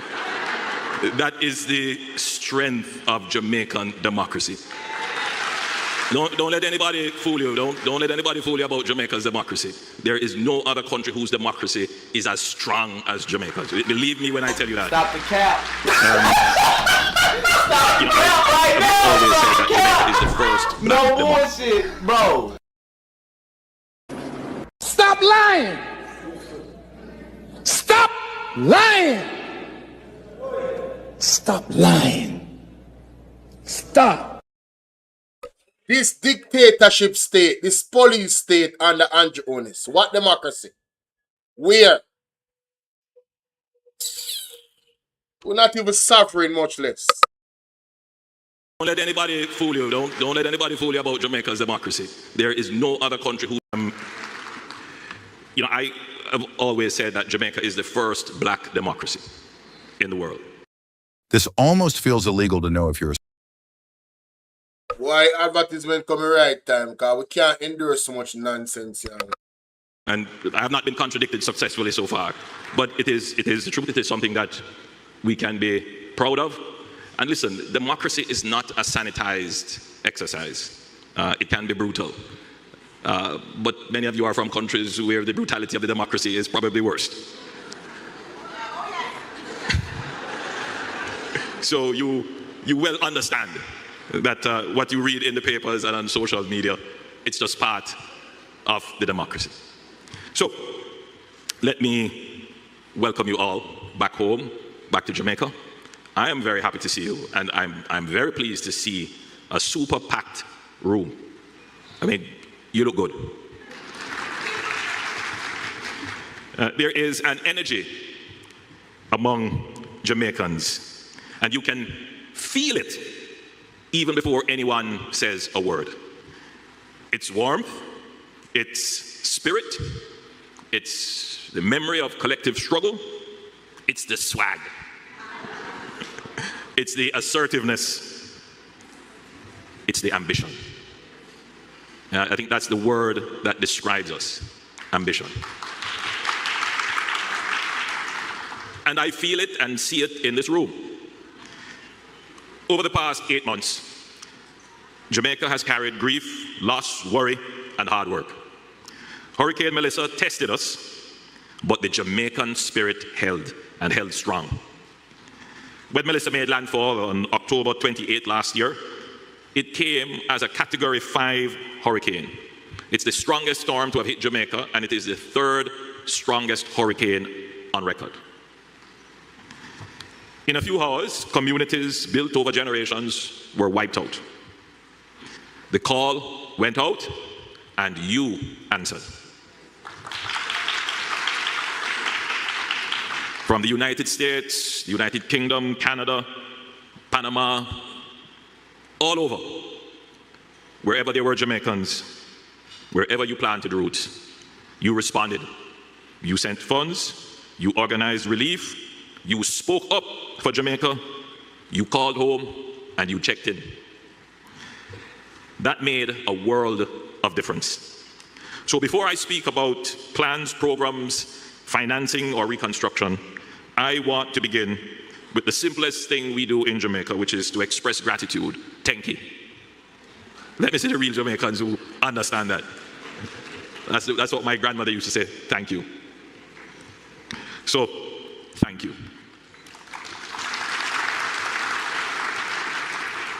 Thank you for proving again that distance has never weakened the bond between Jamaica and Jamaicans abroad. And this is why the theme of this 11th Biennial Jamaica Diaspora Conference, Diaspora Partnership, Rebuilding a More Resilient Jamaica, already has flesh on it. You acted before the conference banner went up, you moved before the speeches were written, you showed what partnership looks like when we are tested. This week gives that partnership more structure, more focus, and more work to do. I'm happy to hear that there are projects already structured for communities that have been affected by the hurricane. Thank you for your service and your contribution. In 6 years, Jamaica faced COVID-19. You know, that's almost a distant memory. a global supply chain crisis, the war in the Ukraine, food and fuel shocks, Hurricane Beryl, Tropical Storm Raphael, Hurricane Melissa, and now another Middle East war. All of this created pressure on our country, whether it is in energy, supply chain, everything. And so, for a small, open economy, Jamaica, as a small island developing state, exists in a very brutal space. And we face increasing, overlapping, and greater intensity events. That is the nature of the challenge we face. But yet, Jamaica has held, and we have held up very well. Unemployment is at a record low. We're moving from as high as 13% 10 years ago to now just about 3.5%, the last figures that came out. It's a massive reduction. It has pushed us now, believe it or not, to practically full employment. And business people and employers will tell you that we now have another problem, a different problem, that we just can't find enough skilled labor to carry through the growth agenda. It's a good problem to have, but it's a problem nonetheless. And I'm hopeful that this will be teased out a little bit more in the conversations that you will have. The man just made a bad problem sound like a good problem. Brother, majority of the youth, them don't have no job. And them not seeking none because the jobs are not payable. It's not livable wages. How is that a good problem? Absolute nonsense. And more lies and deception. Let's continue. In the sessions to follow. Inflation is back within our target band of 4 to 6%, and we have kept within the target band, except for the COVID period, for the last decade. And that is exceptional for a small island developing state where inflation was a real challenge for economic management.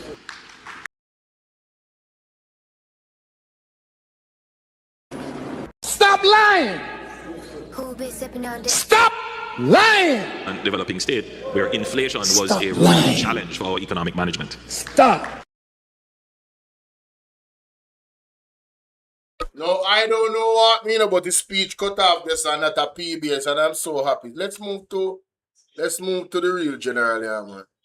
Take this that off of my screen. Let's move to the real general. Strong through this event. Yesterday it was good to see old friends being rekindled and new business opportunities being.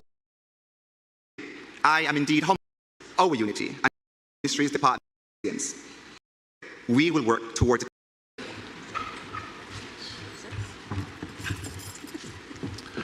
Thank you very much. I want to wish you all.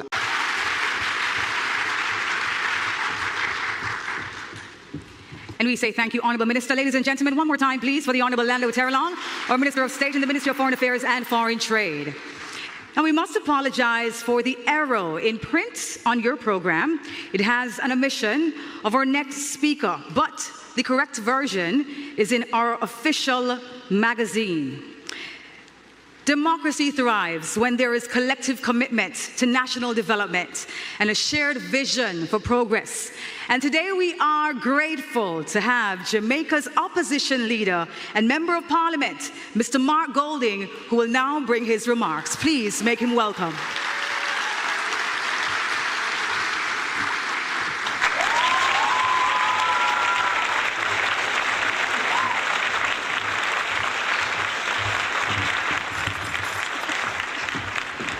Thank you very much, Adam Master of Ceremonies. Overlooked but not forgotten. I'm grateful. Custis Peterkin, representing the GG, PM Holness, Mrs. Holness, other members of Cabinet, members of Parliament, councillors, distinguished ladies and gentlemen.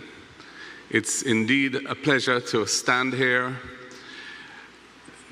7 to 8 months after that terrible hurricane that hit Jamaica and see all these faces who have come home to be part of this 11th biennial conference.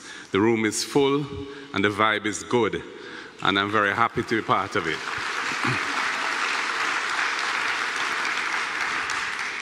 This, as has been said, this trend, this tradition now of biennial conferences to bring us as Jamaicans from all over the globe here to share ideas, share experiences, and contribute to our nation's development began with the first of these conferences back in 2004. And I want to take this opportunity just to acknowledge my former colleague, former Senator Delano Franklin, who had such a critical role in those early days in making this happen.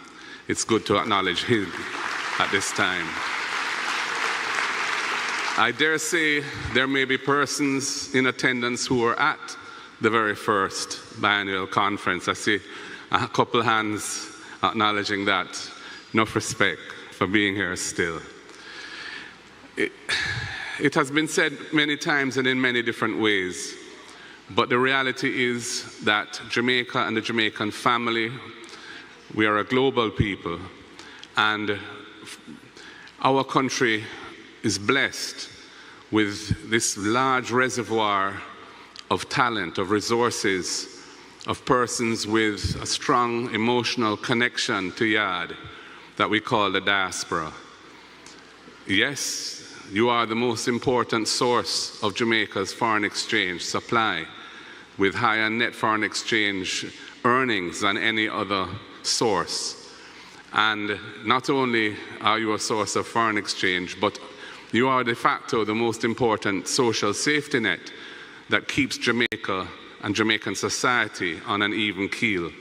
So we must never take your efforts for granted.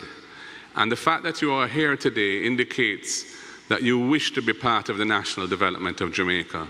And it is for us as leaders to find and create opportunities for you to play your part to the fullest in national development.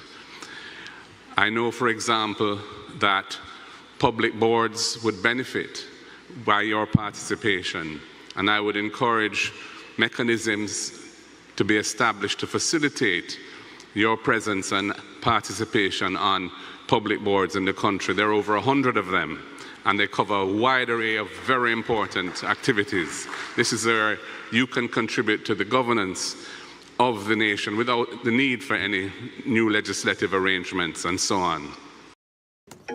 I just built a budgeting app. What? How? Base 44. Look, it pulls out. What a big difference so far between Mark Golding's speech and Andrew Owen's speech. What substance coming from the leader of the opposition? You would think that this is what you would get from the actual so-called leader of the country. So far. And I know I understand what the lady is saying in the voice note about Mark Golding have this commanding, the integrity boss has this commanding, presence in his speech and in his tonnage. I can clearly hear it. You understand? This is where you can contribute to the governance of the nation without the need for any new legislative arrangements and so on. We're meeting at a time when, as was said in the opening prayer, we are still feeling the residue of Hurricane Melissa. And I think it's very important, even in these pristine and magnificent surroundings here, that we do not forget or overlook that for many, many Jamaicans, they are still finding life incredibly difficult since October 28, 2025. We have reports of schools where children are not attending in high numbers, small businesses and other business people struggling to get back on their feet, and many people still living under tarpaulins in parts of Westmoreland, St. Elizabeth, Hanover, even southern St. James, and so on, Trelawney, parts of St. Anne. So what I would say is, even as we draw inspiration from that disaster and seek to reset our efforts to drive the economy forward and achieve the elusive levels of sustained economic growth that we need to generate wealth for our people and achieve our hopes and dreams. Our priorities must be to restore the lives and livelihoods of those who are still suffering from that hurricane. And I urge the government, whether it be through NARA or whatever mechanisms are being put in place, prioritize the restoration of broken lives. Let those people get back on their feet so they can make their contribution to national development. Ladies and gentlemen, I'm not here to speak for long. I just wanted to pay my part in acknowledging your presence, thanking you for coming, and saying, God bless Jamaica, land we love, the greatest little country in the world. One love. They've impacted people forms, but most recently by Beryl and Melissa. They've impacted. Wow. What a major difference in substance compared to the nonsense and gimmickry that Andrew Holness came with in his speech and his disrespect. Mark Golding was to the point, you understand? He spoke to the moment and he didn't forget the people that are suffering the most while Andrew Holness was making jokes. This is a leader I am proud to stand behind. Mark Jefferson Golding, Sir the Right Honorable, Sir the Most Honorable, Mark Jefferson Golding. Stay humble. Stay humble, Marky G. You understand? And stay patient and be ready. It is soon time for you to be subbed in, to answer the call, to rescue, be a part of the rescue team for this country after the damage that Andrew Holness and his government has done and continue to do. The Integrity Boss, Marky G. Please like, share, and subscribe, ladies and gentlemen. The lady that sent me the voice note, she was absolutely right. It is now confirmed. Let me play it again before I leave. This particular reaction. Before I end this particular, let's listen to the lady again. I know persons are going to say, Bolo, good morning, that Andrew Holness did not shake Mark Golding's hand at the diaspora conference. But they don't understand the God that we serve. Wow. And my discerning spirit is that the mark that is on Mark Golding, Andrew could not touch him. And if you recognize when the man went up to speak, he speaks with authority. And his speech was a speech that everybody had to sit, listen, because it's clean, it's powerful. It is the Lord's speaking through Mark. But when you look at Andrew's speech, people are going to say Andrew was very disrespectful. God confused the enemy. So he went up there and make an ass of himself. Because all that he speaks and they're giggling and going like it's a gimmick or it's a joke business is nothing that he could control. Because this is how God want him to fall. Because he's going to fall. And these are the things that he has to do in public for persons to see that is open, this grace. You recognize when the lady went up to speak and call up Mark Golding, how pronounced it was and how dignified it was. Unlike Camilla Johnson with her hypocrisy, you notice the dignity that was placed on Mark Golding. We all who have eyes to see and who can discern will soon understand what God is doing. And God is doing a mighty thing. God is doing a mighty thing. You have to come down, as Mark Stewart would have said. Them have to come down. Come, they have to come down. But them have to come down in open disgrace, and this was a disgrace to the diaspora, because nothing that makes any sense and any semblance of sense to Jamaica and for the improvement and the development of Jamaica was spoken by Andrew Holness.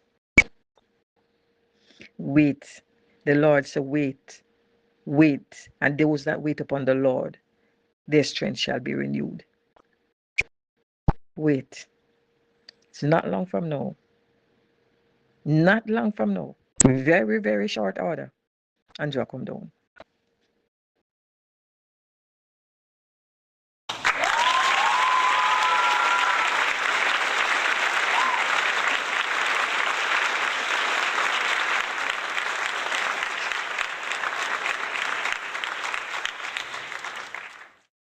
Don't keep this to yourself, ladies and gentlemen. Share this reaction. One Marky G. And big up God enough every time. Lord, we wait on you, Lord. We wait on you. Alright? So I go on and say no. So I go on and say, I'm going to take off this off my screen.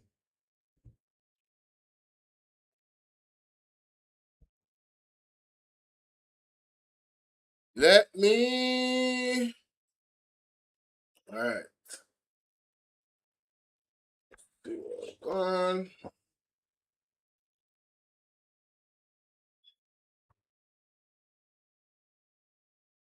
Shall renew their strength.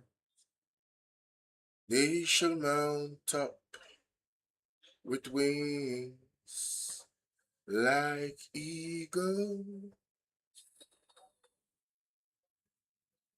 They shall and not be weary.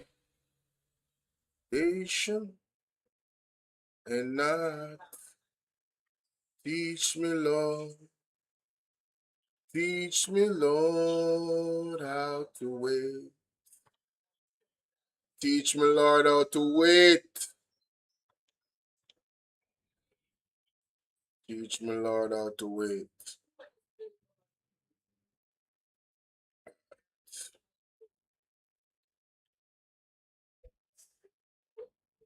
Okay. Let me just. There are some stories that I wanted to share. Some people might not be aware of. So. All right.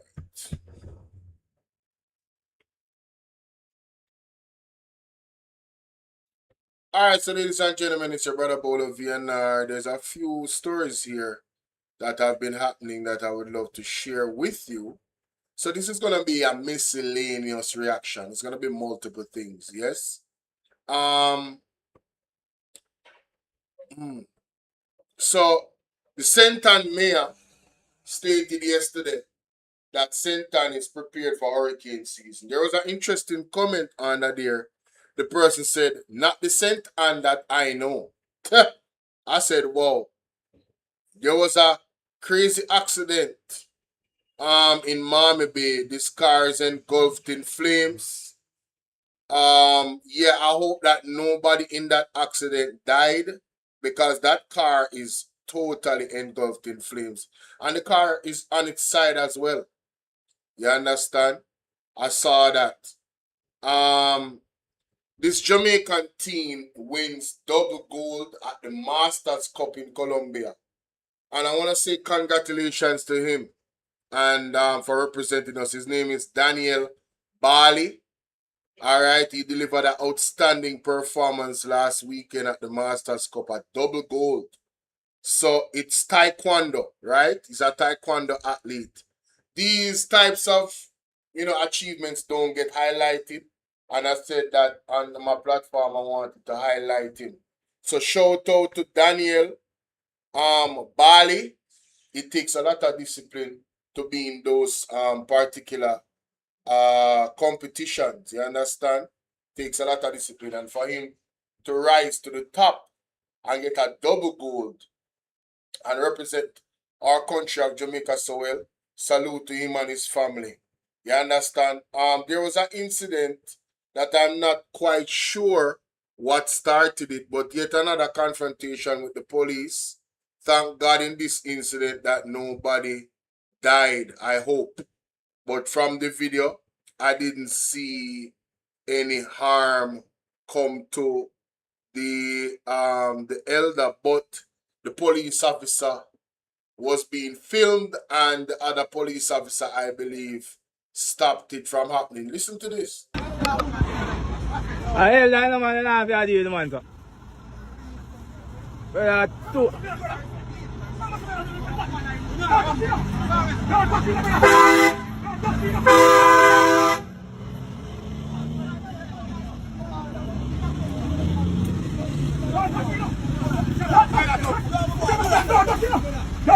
Again, you're under arrest.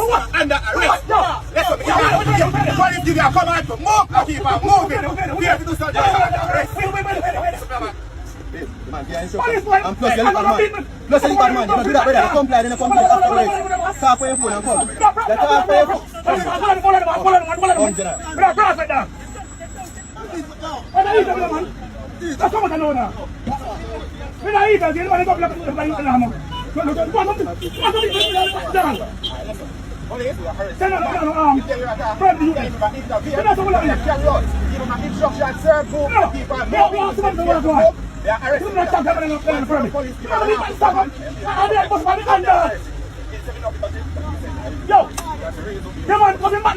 Listen to me now.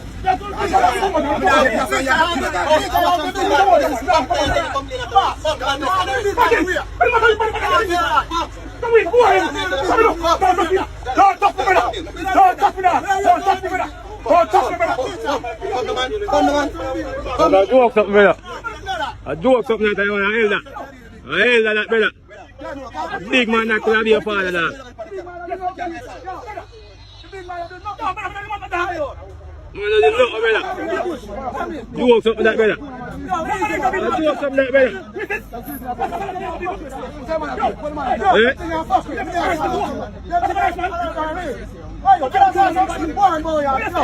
You walk something brother.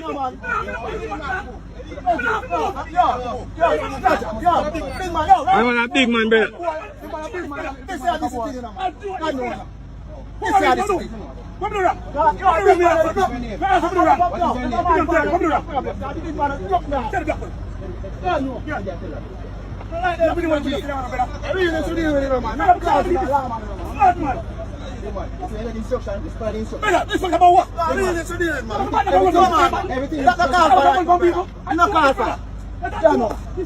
This is a car for that.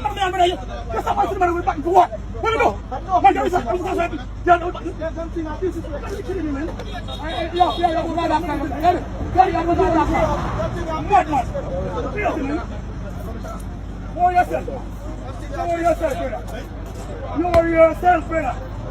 I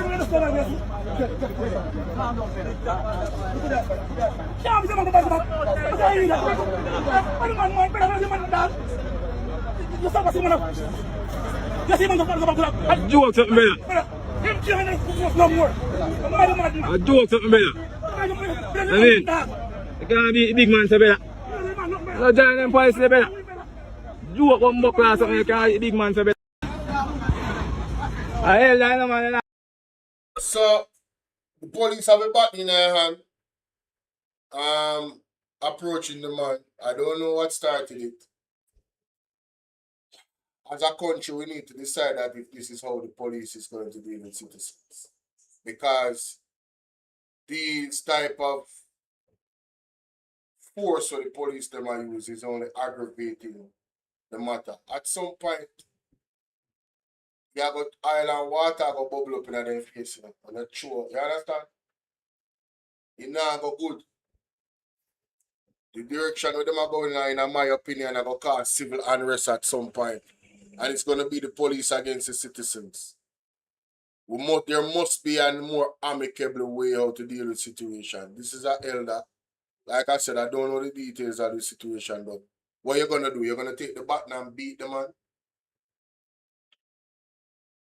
And you're going to be justified in taking the baton. So He never take instructions, so you have to take one button and beat him. There's no other way. Like, that was the intention, him actually take up the button. You're going to take up the button and beat him, abuse him, and subdue him. How is he a threat? How is he a threat to you? Isn't there any other way they can arrest people? Is there any other way? Them not have tears that them not have something can. Alright. You not listen to the police for your own safety and for lack of less confrontation and the nasty look of it. You have to me say there's no other way. This is acceptable. Like, and then again, I don't really understand why there was an issue in the first place. It was unclear. The other police, I'm not telling a lie, if it wasn't for him, the police they probably would have do that man so. Right? So big up the other police, calm my head prevail, come and tell the man say, yo, talk on your phone and come, man. So the man then them know, some of them know the right thing. But then emotions and you get out of character. You know what I mean? Come on.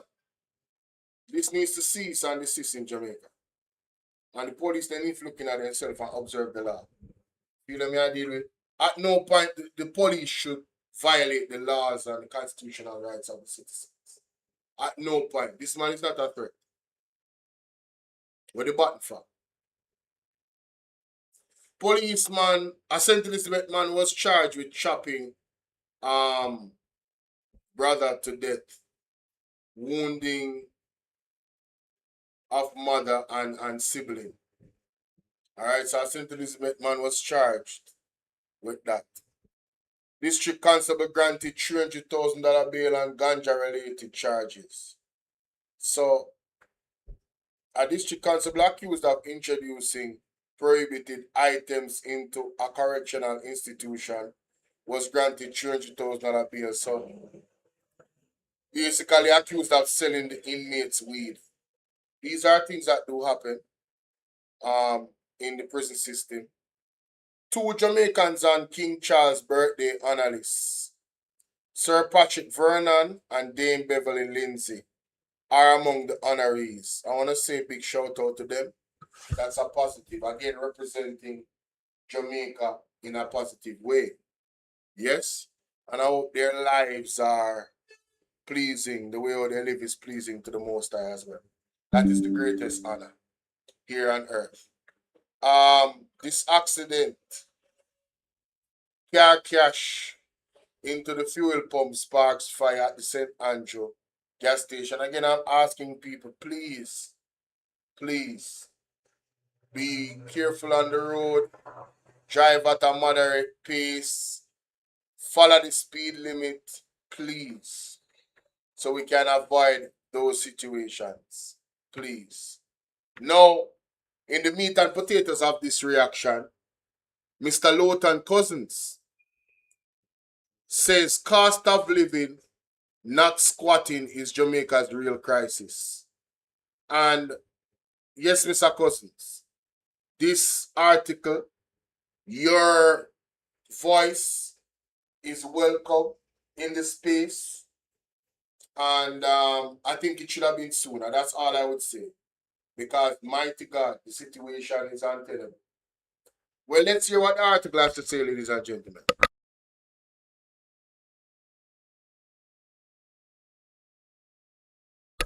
You know, most of the times when I actually go to start reading the article, that happens.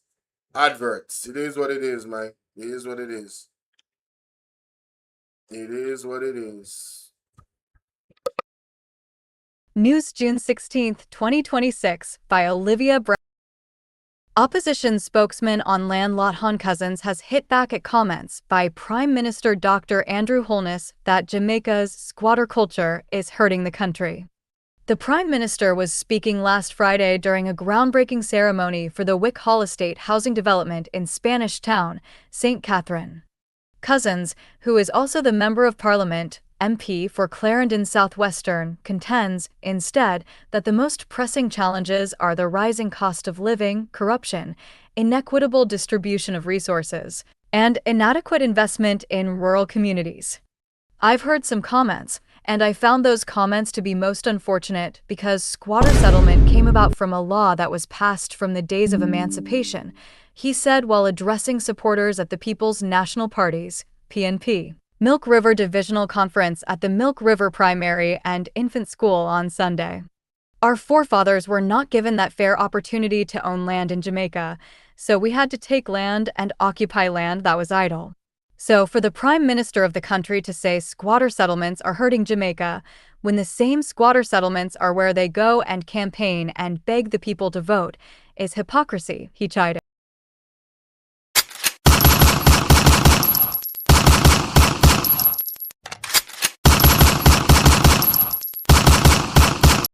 Shots fired. Shots fired, ladies and gentlemen.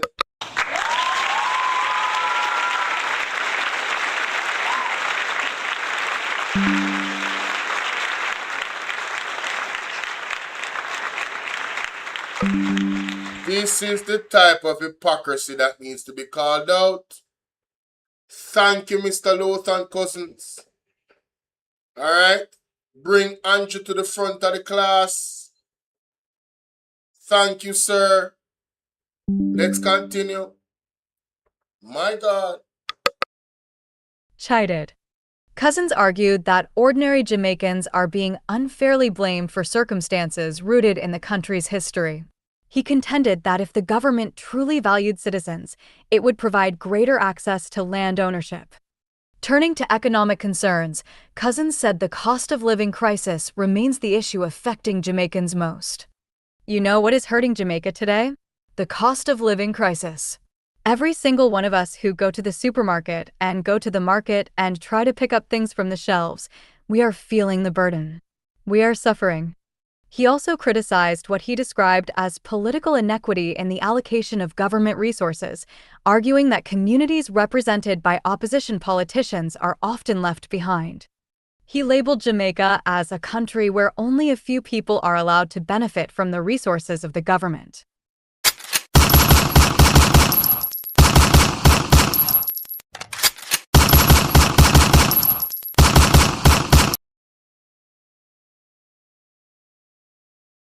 Government.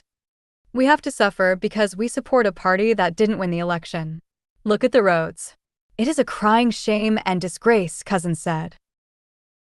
The MP also targeted the National Works Agency, NWA, arguing that political interference is undermining the agency's effectiveness. The problem with the NWA is that the NWA is suffering from political interference, Cousins said. You cannot have people who go to university, who go to different countries and work and come back with superior expertise, and when they advise you, you override their advice. He pointed to the deteriorating condition of the roadway along Trenton Road, just outside the NWA's Maypen office, describing it as unacceptable. Yo, Mr. Lothan Cousins came with the gauntlet, bro. Everybody getting this smoke. Everybody. Where's the lie, though? The NWA is definitely being influenced by political interference. That's a fact.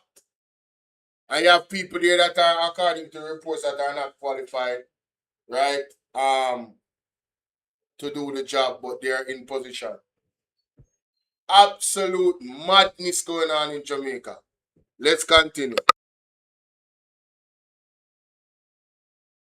Unacceptable. Looking ahead to future infrastructure development, Cousins urged the government to consider a direct route from Coleyville through Milk River and Alley towards St. Elizabeth as part of any highway expansion project, arguing that it would be more practical and affordable than alternative routes through the Spur Tree area.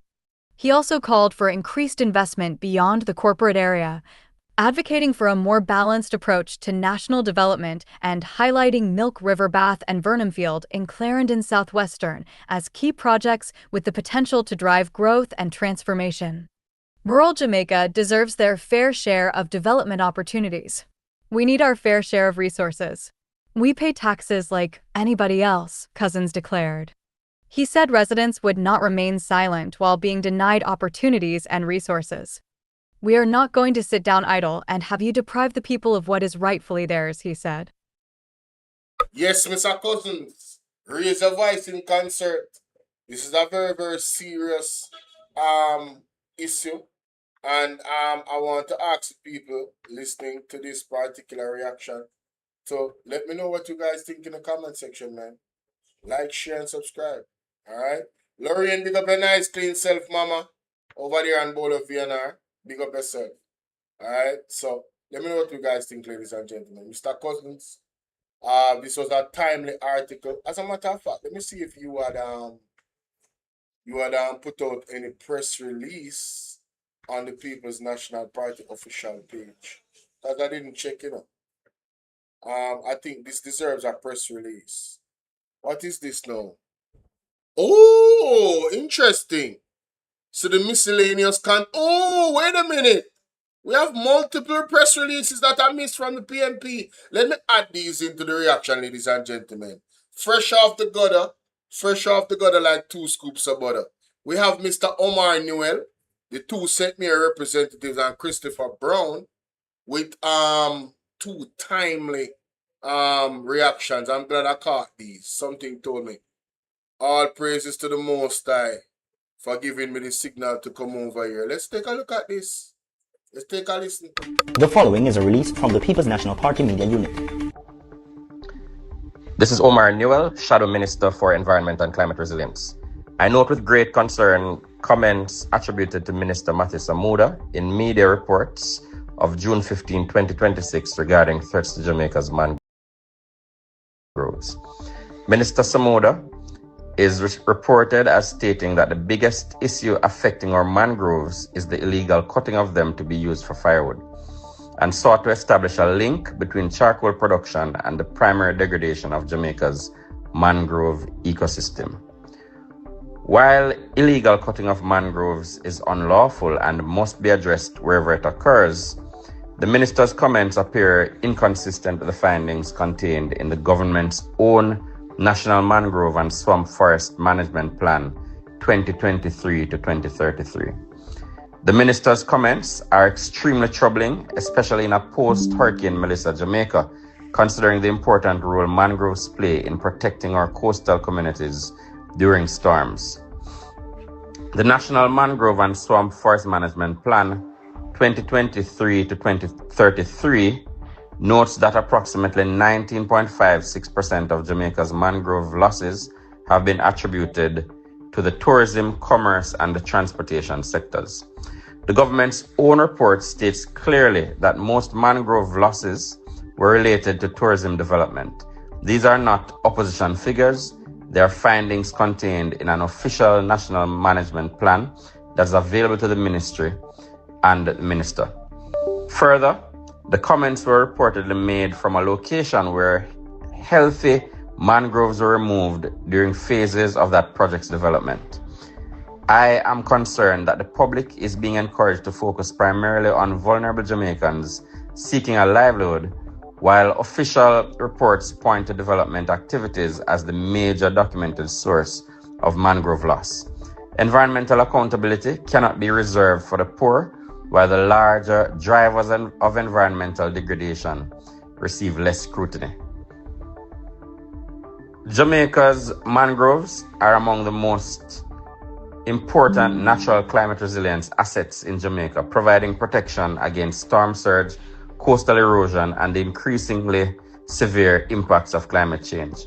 In the aftermath of Hurricane Melissa, Jamaicans understand better than ever that mangroves are not simply trees along the coastline. They are part of our national defense against climate disaster. The government, as steward of a significant portion of Jamaicans' forested wetlands, bear a special responsibility to ensure that public policy and public statements are guided by evidence. The protection of our mangroves requires honesty, consistency, and a willingness to confront every source of destruction. Whether the threat comes from illegal cutting or from large-scale development, the standard must be the same. I am therefore calling on Minister Samuda to clarify his remarks and publicly acknowledge the findings of the National Mangrove and Swamp Forest Management Plan 2023 to 2033, so that the national conversation can be guided by evidence rather than selective narratives. Jamaicans deserve an environmental policy that follows the facts. We cannot ignore the findings of our own national management plan while placing disproportionate blame on those with the least economic power in our society. If we are serious about protecting our mangroves, we must be equally serious about confronting the principal documented causes of their destruction. Visit our website at pnp.org. That was quite straightforward, ladies and gentlemen, from Omar Newell. Calling out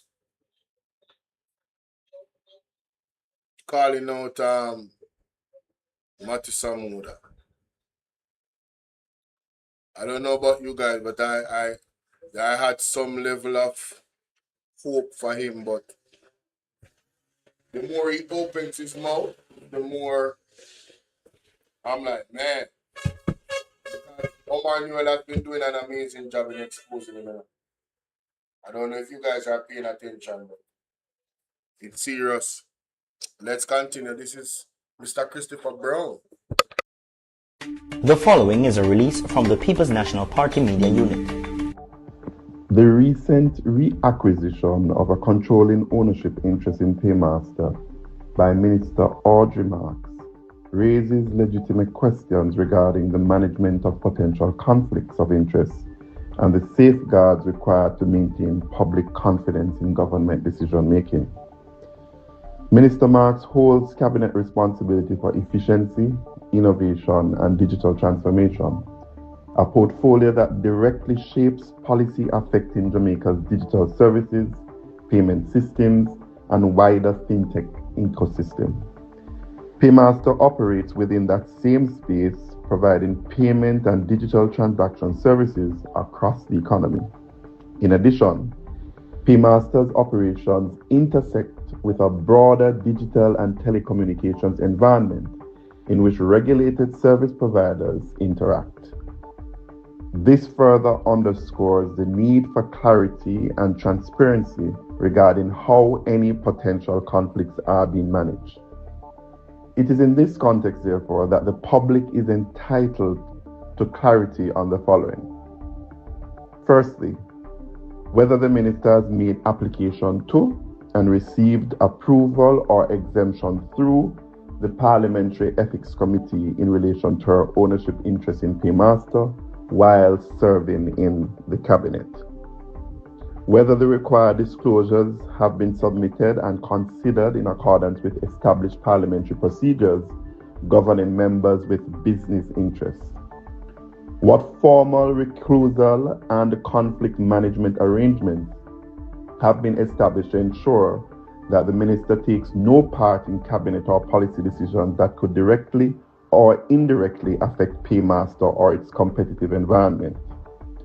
What safeguards exist to ensure that government policy on digital transformation, digital payments, fintech and related services is insulated from any actual or perceived private interests.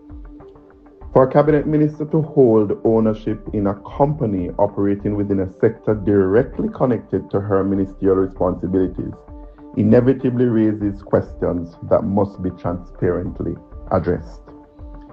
The issue is not whether any wrongdoing has occurred. The issue is whether sufficient safeguards are in place to prevent actual, potential, or perceived conflict of interest arising from this overlap. Clarity in this matter is not optional. It is essential. Visit our website at pnp.org.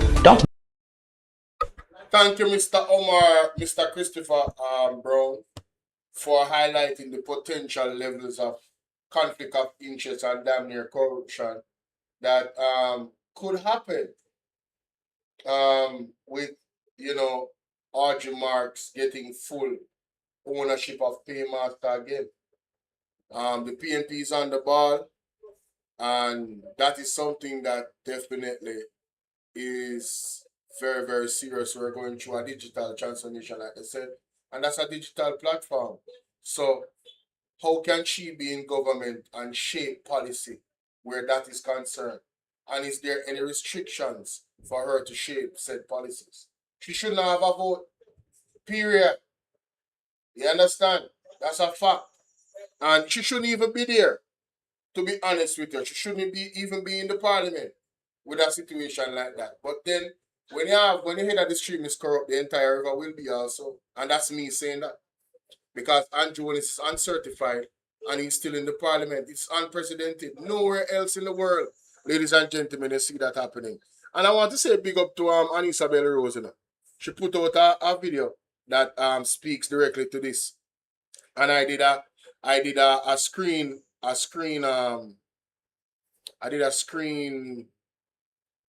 what do you call it now? A screen remix, you know. Listen to this. Remain uncertified, the more untenable his position becomes. The longer the Prime Minister's statutory declarations remain uncertified, the more untenable his position becomes. Jamaica's name is being impacted internationally in a situation like that. That is a disqualifying feature for the leader of a country. And if the Jamaica Labour Party was true to its roots, it would not allow that situation to continue. It would take action and make the necessary change so that Jamaica's good name is not tarnished across the face of this globe. He reasoned, the longer the Prime Minister's statutory declarations remain uncertified, the more untenable his position. The longer the Prime Minister's statutory So we hear Mr. Chris Brown and we share his sentiment, but I have no faith that the Andrew Holness-led government is going to step up to the plate and say, listen, we have to, this is not right. And in principle, we're going to do this. No, they have no principle. They have no integrity. All right? Well, let me know what you guys think in the comment section, man. PMP all the way. Mr. Lowton Cousins, Omar Newell, and of course, Mr. Christopher Brown.